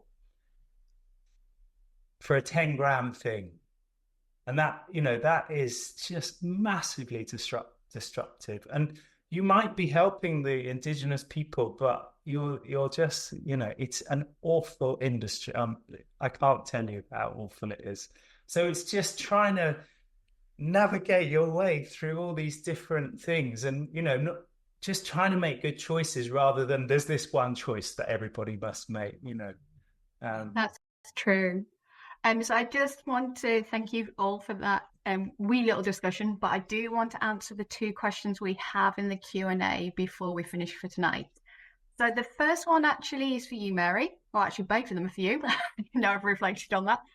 So we have Brita, who's asking, the LCA of our Leach pottery mug revealed that our packaging, paper and cornstarch chippings, make out a significant percentage of our carbon footprint.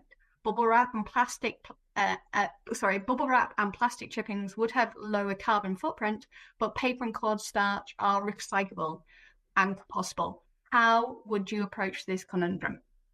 Yeah, that's a really good question, Britta. And please come in, Pat and Jos, if you have anything to say on it as well. I think it's it's really, you think you're doing a good thing in taking what's sold as a green alternative, but it's not always necessarily that simple. I think in this case, however, there is the carbon footprint might be higher, but then you also have to think about what's the impact of that material.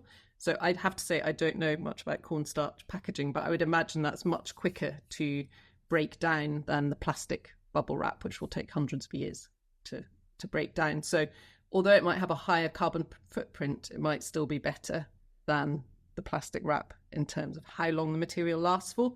So I think it goes back to that thing of thinking about the whole life cycle of the material again. Is there an alternative that's better than the cornstarch? And sometimes these things that are sold as green alternatives are not. It might be better, I don't know, but it might be better to use old newspaper, or it might be something much simpler, or a small bit of blanket that you've got from somewhere else. There might be different ways of doing it that are not the sort of what's sold as a green way to do it. But just because the carbon footprint's higher doesn't necessarily mean it's the worst choice. So I've just left you with another conundrum. I don't know if Jos, do you have anything to add? Well, I was just thinking, Sara, we were talking about how many tote bags everybody has these days, and what an example that is, that we all gather up tote bags because we don't buy plastic bags, but maybe we should try and use those rather than keep gathering more and more of them. There is actually, there's quite a few young designers who are actually working with material waste, as in textile material waste, because of obviously the conflict of landfill and the oxymoron of you put clothes in a clothing bank, but they're actually being distributed to the global south and dumped there. And actually, this is textiles that could actually, as you say, be reutilized, reshredded, and made to use as packaging material. And there are actually companies who are using it with bioresins to make building bricks at this moment in time as a new material as well. Could you do an amnesty on tote bags where you ask people to bring, everyone has that bag of tote bags, you say bring in your tote bags and then that's your packaging. Yeah, they'll all be different and interesting and nice. So I'll just go to the next question, Mary. This one's from Yuliya. What do you think is the single most impactful thing individuals can do in terms of promoting a circular economy within a creative practice? Does it need to be collaborative? Yeah, I think I don't think it needs to be collaborative. I think it helps. It gives you access to loads more in terms of tools and materials and other people and knowledge.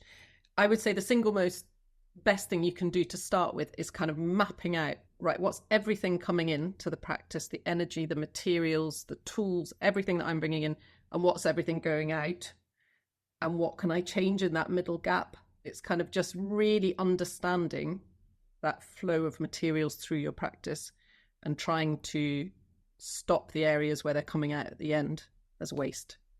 And that's kind of the approach we're taking when we're working in schools and on events. It's that same thing of just understanding what we're using better, so kind of mapping it out, I think. Thank you, Mary. There's one last question that's just come in right at the end. Lily and Josh, would you ever consider just making your products when customers commission your items instead of making en masse or in batches to reduce overproduction and over-consumerism? 80% of what we do is bespoke one-off. So yes, that's kind of what we do anyway. Yeah, we've never really been about mass production. So I tick that box. Yeah. Thank you, Josh. And thank you, Mary and Pat. This is our sustainability top-up session. I'll keep my preamble to a minimum. As we put the conference together, some synchronicities emerged around the topic of recent sustainability literature. So we find ourselves with 8-minute contributions from Yuliya, Kevin and Sara. There are previous publications in this area. For example, Robert Harrison's Sustainable Ceramics from over 10 years ago, although I've got the sense there's been a recent acceleration in new titles. If we were to frame the narrative of sustainability a little differently and focus on, say, methods of good practice and efficient use of materials and equipment, then we could trace a much longer relationship with aspects of sustainability in the field's literature. This would take us back several decades and likely offer a significant overlap with the technical knowledge that we would find in industry. So I look forward to learning more about these new and upcoming titles, not only about the content, but also something of the inspiration for them. So now I'm going to hand you over to Yuliya. Thank you. Hi, thank you, Matt. I hope you guys can hear me and see me well. Good evening, everyone. This is Yuliya Makliuk, and it's a pleasure to be here with you tonight. I connect from my bedroom near Kiev, and it's late evening in my place in Ukraine. As a self-taught potter, the Leach Pottery has always been an authority and inspiration for me, and I'm excited about the organization's ambitions in the sustainability. And I'm also very pleased by the fact that we've been thinking along some similar lines while carrying research about carbon footprint of studio pottery almost simultaneously. So in this short speech, I wanted to share my findings of the research and introduce my recent book, Potter Saves the World, on this topic.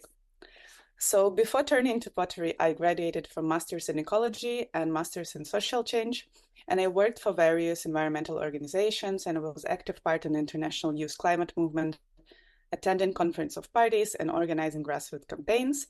And I also worked as an independent consultant on environmental management for business. So naturally, when I started studying ceramics, first as a hobby, I immediately wanted to learn the ways to make it in the most eco-friendly way possible. And unfortunately, at that time, neither my teachers nor articles or forums on internet offered a good insight. So I kind of had to learn it by myself, experimenting with different materials and firing methods, and also making expressive and charitable pieces that spoke on behalf of nature, etc., etc. But it wasn't until last year that I really focused on researching what the ecologists call the life cycle of studio pottery and assessed its carbon footprint. Living in Ukraine at the times of terrible Russian war that is happening right now has made me reevaluate my ceramic practice. So on one hand, suddenly I wasn't able to make my ceramics because my town was occupied by the foreign troops, and later because of constant blackouts resulting from the rocket attacks. And on the other hand, I felt a strong need to make a lasting contribution to the world of studio pottery and to prove that as potters and as creatives in general, we have this power to fight climate change and injustice and war. And this is how the Potters Save the World project and the resulting book was born. So I decided to work on a fact-based, multi-voice book that would give fellow potters hope and also instruments to become part of the solution.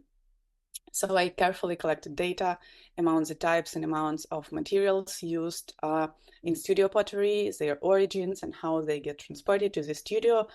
I recorded the firing schedules and electricity consumption, as well as all the processes that take place after the pot is fired, namely packaging, shipping, use by the owner, and disposal.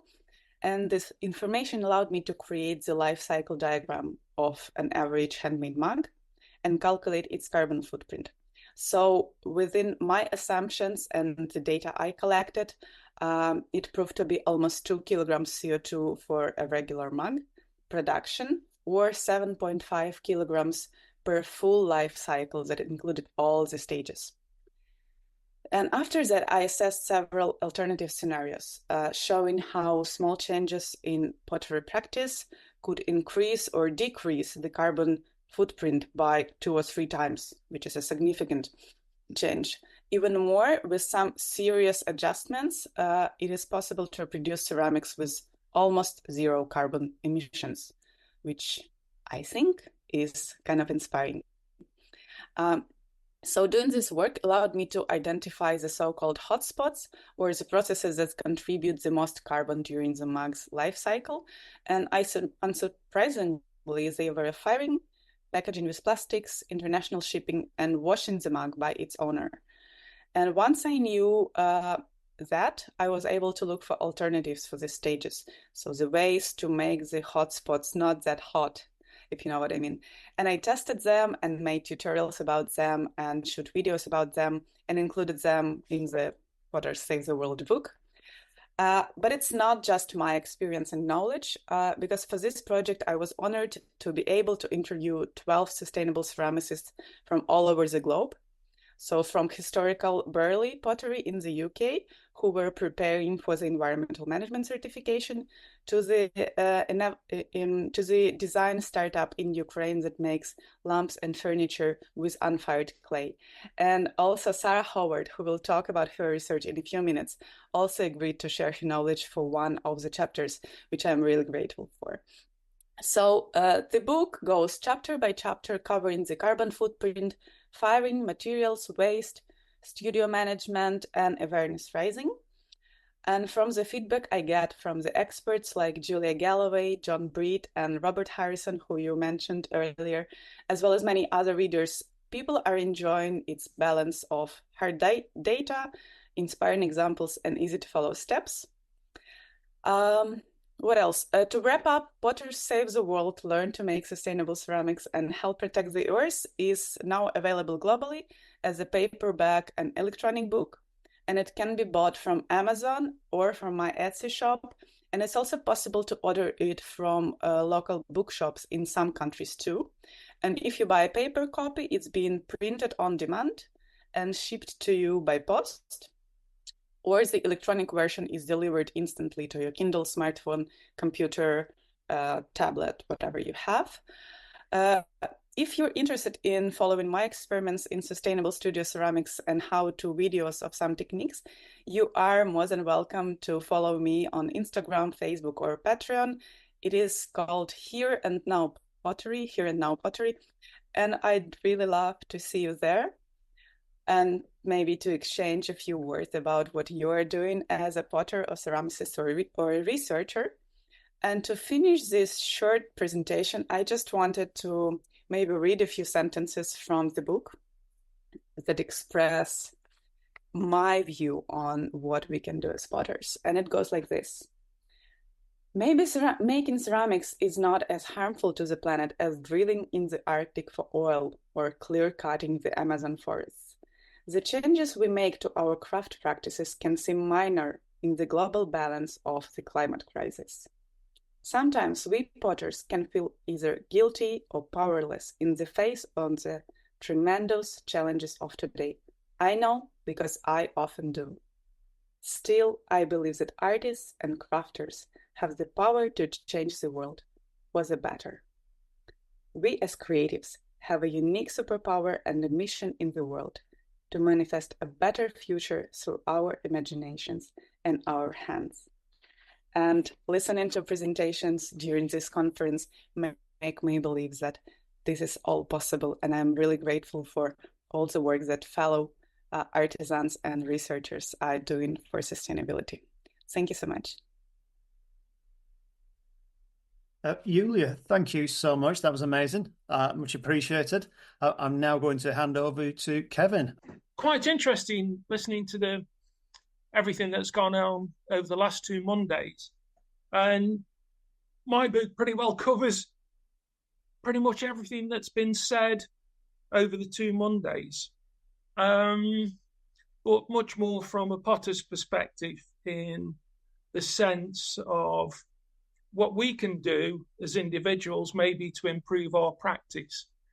Because things have changed considerably over the last few years, where industry has always been incredibly aware of its carbon footprint and how much fuel it uses, and trying to improve the use of fuel, particularly if you've got a gas bill of £1 million a year, if you can shave a few percentage off that, that's a massive saving. So the industry has always tried to improve the way that it uses energy. It's always recycled. It always uses its materials again, if at all possible. Anything that's fired is invariably reprocessed in some way or other. And they have to fulfill green agendas in the way that molds, plaster of Paris, raw materials, glaze waste is disposed of. Very few of these things ever actually impact the studio potter. They continually waste fuel because it's part of the way that studio potters work. Because in the early days, and I've been making pots for over 50 years, so I've seen the changes over the years from the use of coal, oil, gas, propane, natural gas, town gas, wood. And a lot of people will push an agenda in a way that suits them. So people will say, we should all fire on wood because it's carbon neutral. That's correct, but they don't take into account the polluting qualities of burning wood, particularly if you burn wood inefficiently. The particulates that come off wood are carcinogenic and quite toxic in comparison. So when you explain to people that in terms of fuel cleanliness, propane is better and natural gas is better. Obviously, they have a carbon footprint because they are fossil fuels. But in sense of being used, they are in fact cleaner. Now, the industry tries to use its fuel as economically as it possibly can. So forced air burners have been part of the potter's armory for a very long time. In fact, the first studio I worked in 1973, we had forced air oil burners, because oil was the fuel of the time. It later became propane, then natural gas. You can save about a third off your firing cost by using a forced air burner. How many studio potters do you know that will use forced air burners? You can also use them with propane. Many potters in America use propane forced air burners. It's just a much more economical way of using your fuel. The next thing that most studio potters very rarely think about is the type of brick that they use for building their kilns. Traditionally, many potters built out of heavies. Nowadays, the standard brick for kiln construction for the hobby and industrial sector is a 23, which saves vast amounts of fuel on use. The next one is the actual time that it takes to fire something. And this is something that's always puzzled me, because actually it doesn't have to take that long. I'll give you, for instance, we fired a kiln on Friday, forced air package burners, 12 cubic foot kiln, started the kiln at 9:30. That kiln was at cone 10 and tipping cone 11 at 3 o'clock. The kiln was cooled and was out the next day at approximately 11 o'clock. And everything in that kiln was absolutely spot on. Heat work is the name of the game. Many potters waste vast amounts of fuel actually just warming the kiln up. And the next area that they waste vast amounts of fuel is inappropriate kiln furniture. Too thick, too heavy, too much. Many potters now, particularly in industry, are using silicon carbide. The actual energy requirements of heating up useless refractory have been slashed massively in the industry. But still, potters insist on chopping up heavy bricks and using those. They have bag walls that are constructed out of heavies, which consume vast quantities of fuel. So I think we need to have a good rethink. And a lot of the problem is that most potters actually don't have the money up front to invest in the necessary systems to improve their practice. So in theory, they will buy a cheaper burner that uses more fuel, but they don't have to spend the money up front. And this is part of the problem. So it's one of those strange circumstances that actually the industry is probably a lot cleaner than the studio potter. And the other big problem is where that stuff comes from. Most hobby potters don't realize that tin is dug in China, shipped for processing to somewhere like Spain, then on shipped to America for processing into brush-on underglaze colour, and then shipped back to the UK. The road miles, the shipping costs, the intensity of fuel used in the processing of these materials, fritting, calcining colour, let alone the environmental impact of things like cobalt, which is dug in Democratic Republic of Congo by children and then shipped over, and then people waste these materials. We've all seen it in schools and colleges, materials being flushed down the drain, even flushed down the toilet, clay. It was quite interesting. I was talking to James at Potclays, and a potter was arguing with him on the price of clay. And he said, I can't understand why clay is so expensive. You just dig it out of the ground and stick it in a bag. Not understanding that raw materials are processed in a wet fashion, then they're dried, then they're shipped, then they're re-wetted, then the water's squeezed out of them again to process the materials. The actual amount of energy used in the processing of the materials before they even reach the potter is phenomenal. And then that is topped up by many potters who insist on using an efficient system. There are many potters out there who will insist on, say, wood firing, salt, soda, on the premise that it will somehow save a really bad pot. It will never save a bad pot. The best thing you can do is be more self-aware of what you produce and recycle. Recycle before you fire it. Don't fire it, then decide that it's no good, then throw it in the skip. Think about how you use your material. I shudder to think what the archaeologists of the future will think about some of the work that is produced today. Craftsmanship seems to have disappeared. And the want for, say, in porcelain, the want for super whiteness, what they're actually wanting is bone china, but they won't use bone china. So we ship plastic plate from New Zealand to make a porcelain body that will fire in a top-loading kiln that is just fractionally whiter than a china clay one from the UK or Europe. Anyway, have a look at the book when it comes out. It is not a document that sort of carries information about each and every. It's about a materials journey in the hands of the potter, where it comes from, how we use it, and a few directions as to how maybe you could improve your practice. Thank you. Kevin, that was amazing. Thank you so much. I'm now going to speed us on to Sara. And just to remind the audience, if you've got any questions, do put them in the Q&A. Over to you, Sara. Hi, Matt. Thanks for having me. And it's 5 a.m. here, so apologies if my brain is working slightly slower than usual, or if I say anything that doesn't make sense. Just forgive me in advance. So a little bit about my background.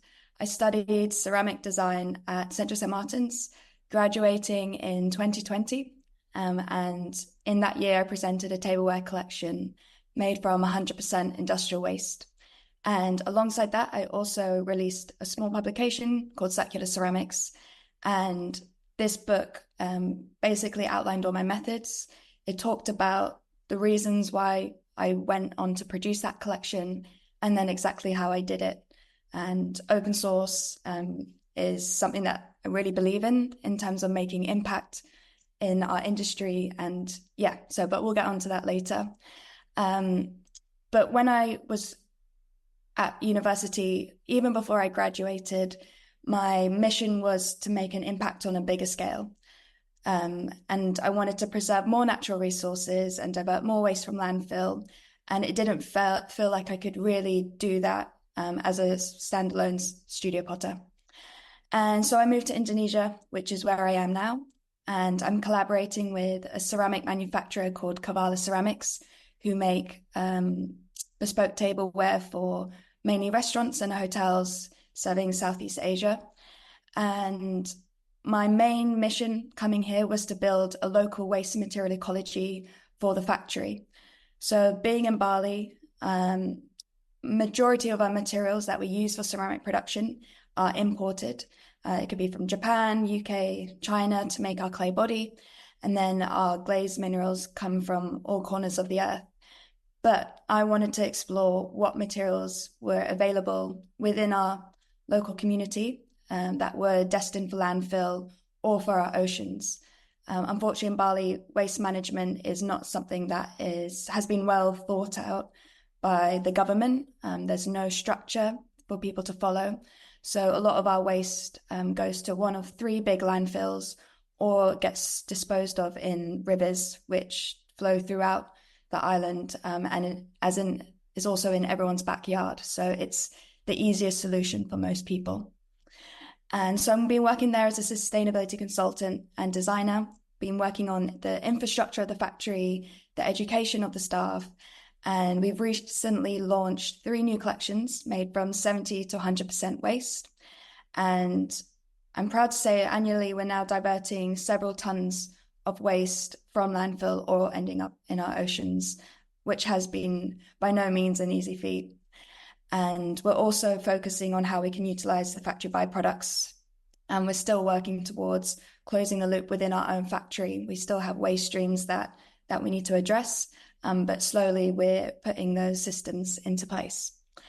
And the reason that I'm doing all of this is because very much resonates with what Kevin said about materials.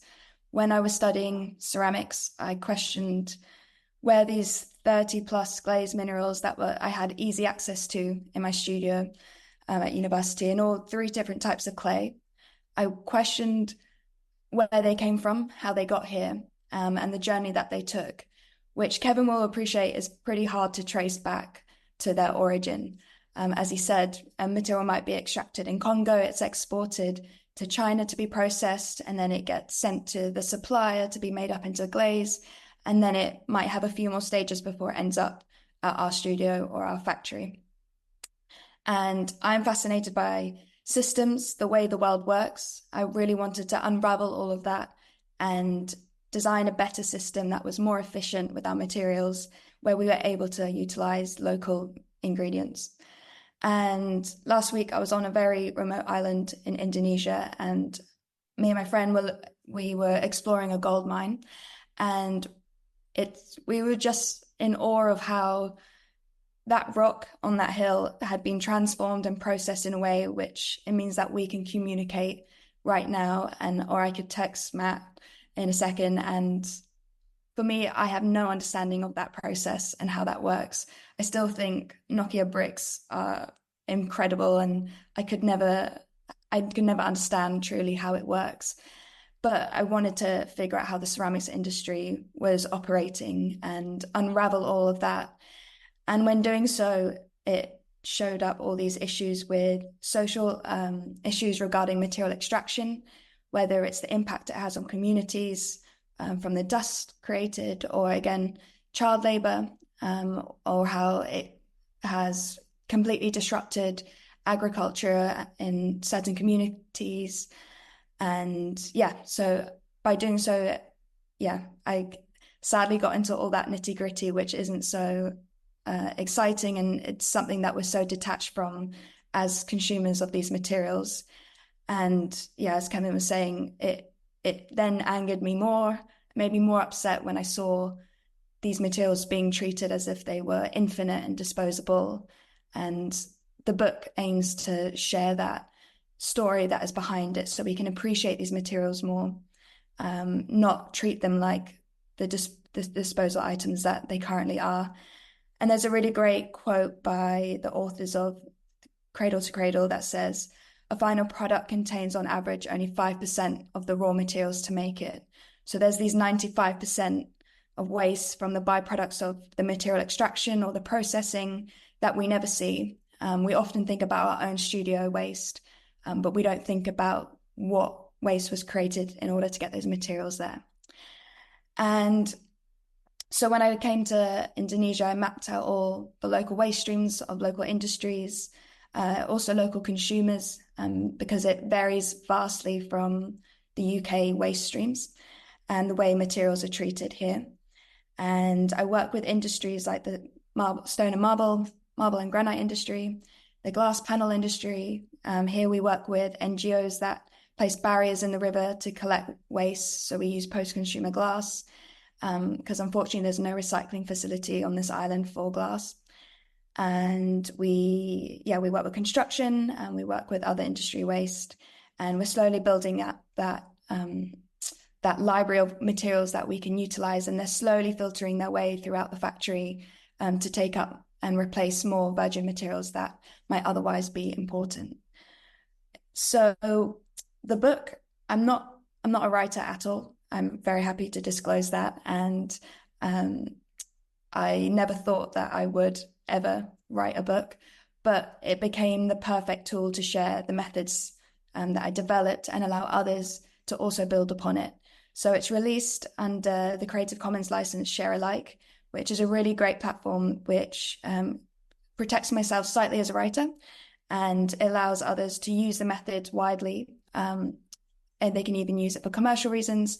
and all they have to do is credit and also share under the same license.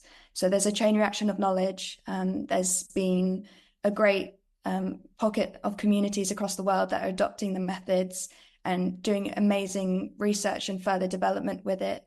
And I really thoroughly believe that we have to work together to have impact. Me making ceramics the way I do is not helping anyone. I'm just making more plates that we really don't need in the world. So working with existing manufacturers, sharing solutions, I think is going to be the way forward. Thank you very much, Sara. I'd also just like to thank the authors for being so honest and earnest in how you have put your information together and articulated your thoughts about the matter.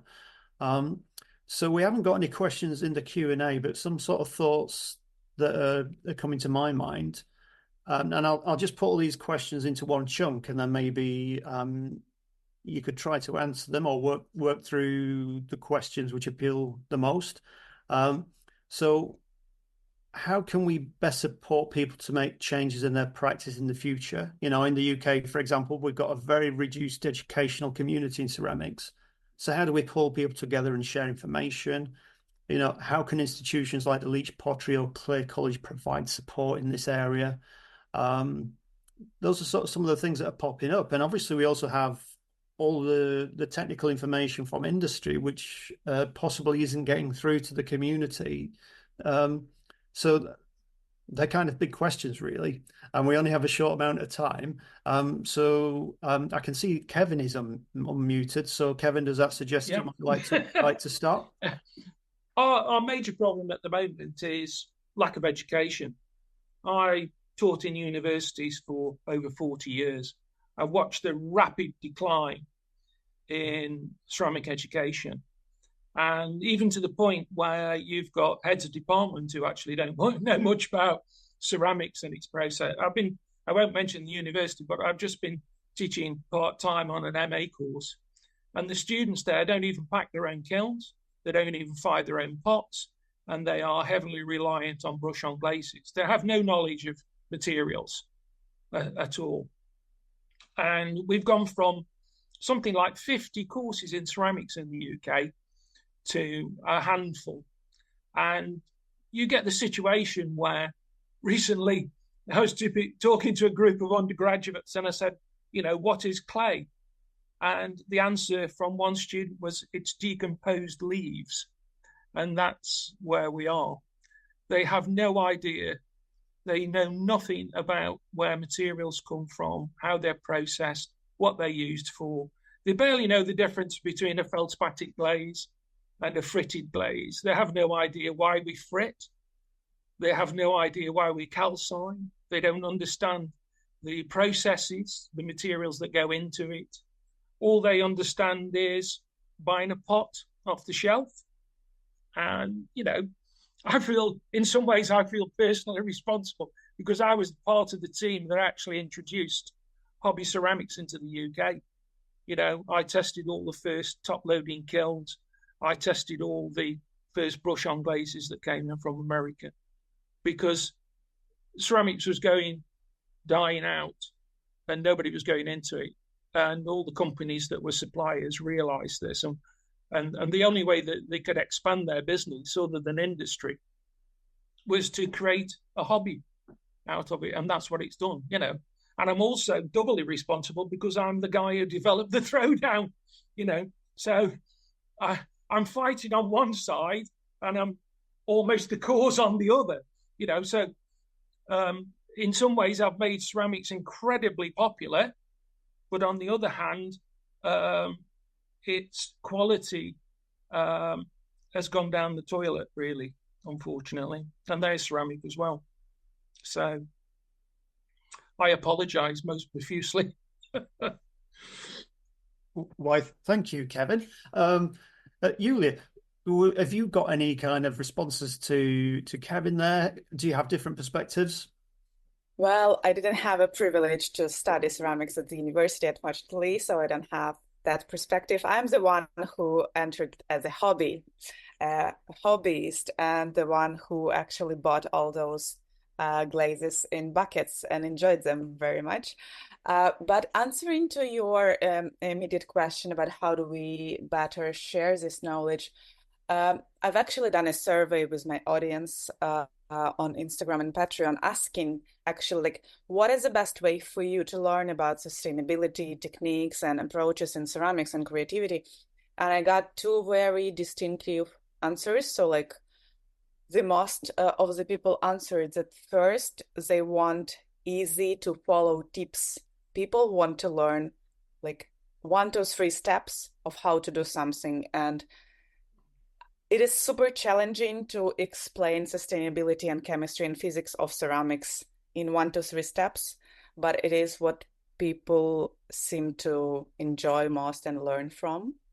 And the other answer is that they want personal stories, because we as humans, we tend to learn from stories. And when ceramicists like us share how they learn things, how they create things, why we are doing it this way, like why we are choosing one materials over the others, why are we choosing to recycle particular wastes, I think this is where like people, something clicks in our heads, and this sticks with us. So yeah, easy tips and personal stories would be my recommendations. I think that's basically what we do at Clay College.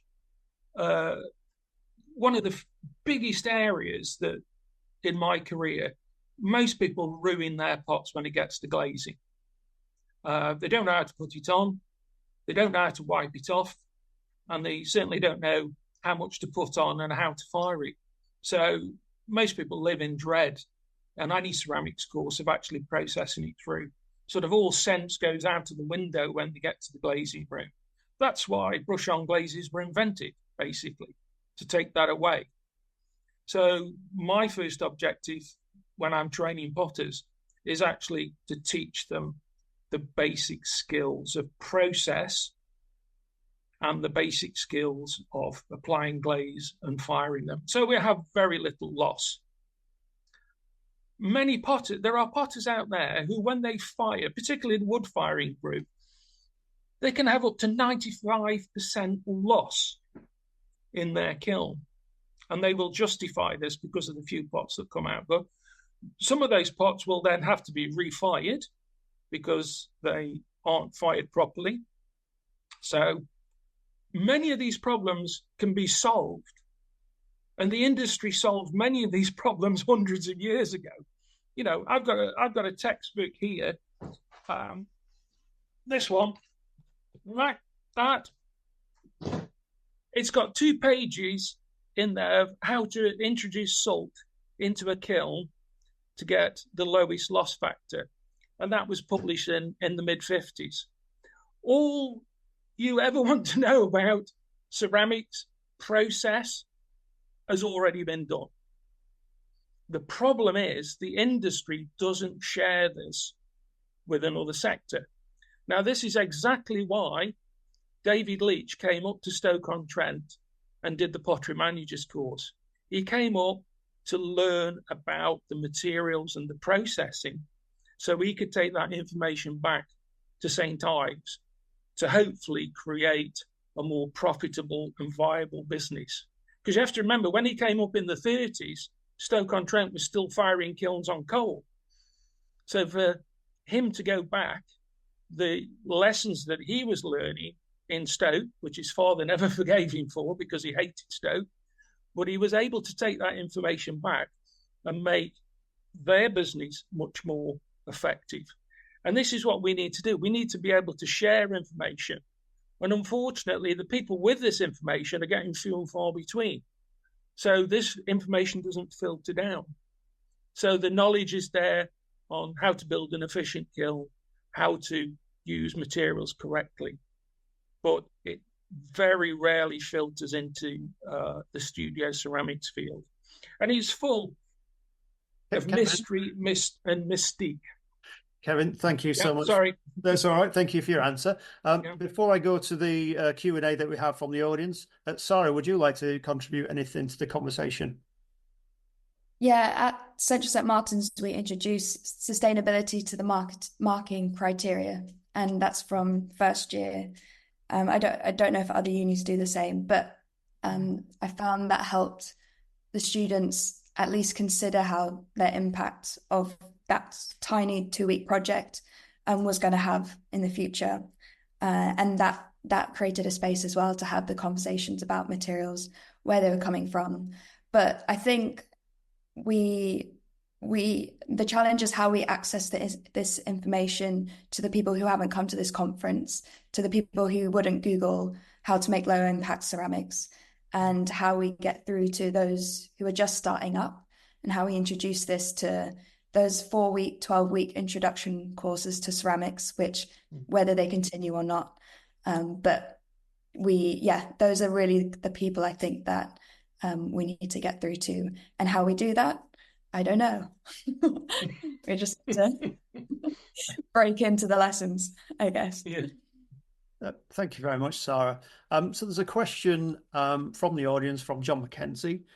This question also popped up last week from Lisa Hammond as well.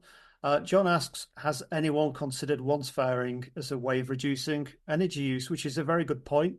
I think, Kevin, I guess you might have a technical angle on one firing and the implications. Well, both a technical and a historical angle on this. What you have to remember is most pots historically were once fired anyway. Twice firing and biscuit firing came in with the adaptation of English white earthenware and bone china bodies, where the point at which you fire the body to maturity exceeds that of the glaze. So the industry has a back-to-front system. It fires high at biscuit, 1260 for bone china, 1120, 1140 for white earthenware. So you're dipping onto ware that is either totally vitreous or has a very low porosity. So the reason for that was to support the ware and hold its shape, and also get rid of any losses before we put the glaze on, which is the expensive firing. So they have this reverse system. Historically, firing once, which was the standard way, was then determining how you produced your pots and how you fired them. So you will find, and I quote this in the book, you will find that people who once fire adopt very, very specific ways of working so that the ware will allow them to glaze it either at the raw stage, or industry, what they do is they basically bake the pots so they're absolutely bone dry, and then they glaze them. They don't get them leather hard. Some small scale, large scale industrial manufacturers will once fire, so everything is specifically designed for that process. And that is the same with the studio potter. Now, if you want to do something that is not once fireable, that might be some detail or quality that you impart into the work, you're not going to once fire it. But there is nothing technically problematic about once firing. You just bolt on the biscuit firing at the beginning. So if the ware's dry and you do it properly, so Lisa, for instance, she's got little jockey burners. She preheats, gets the ware dry, and then does basically the gloss firing. So there's no problem. It's just a choice. But there is one caveat. If you have one explosion in the kiln, it can take out the entire kiln. And I've seen this, and I'm talking about kilns that are 150, 200 cubic foot. And one pot explodes and you've got forced air burners, all that rubbish guarantees to land inside. So you basically wipe out the entire kiln. So if you do it, you have to do it properly, and you have to know what you're doing. And you can save a few pounds. That's very interesting. I guess, again, it comes back to practice. Practice makes perfect, but it can also make permanent if you don't do it right. Yeah. I'm just going to go to Yuliya. You've got your hand up, and then after you've contributed, I'll bring proceedings to a close. Sure, just a quick one. So my calculation has shown that single firing helps to reduce carbon footprint almost twice the carbon footprint from firing. So it's like if we as potters can take one step to cut our carbon emissions, that would be single firing. And knowing that I was trying to move to single firing completely in my tiny little practice, with some good results as well. So it's possible, and it can be learned over a course of, I don't know, a month or something, with some experimentation. And if I could suggest one book on single firing, that would be Single Firing by Fran Tristram. Yeah. It's an older one, but it's a really good one with all the secrets and techniques and everything. Thank you. Thank you so much. And thank you for everybody who's joined the panel tonight. Thank you for all our attendees for being here as well. There's still 50 people in the room, which is amazing. So yeah, much respect for that. Do drop us a line, send us an email, keep in touch so that we can try and keep the conversation going and develop some momentum from this sort of conference, and hopefully do something in the future. I just see that Libby's turned a microphone on. So Libby, would you like to say a closing word? Well, I just wanted to say thank you very much, really, at the end, just as everybody's going. I didn't want to just be a blank face. So yeah, thank you. It's really inspiring, and we still got lots to learn. So this is great. And yeah, like Matt says, we need to keep the conversation going. So thank you. Thank you, everyone, and good night.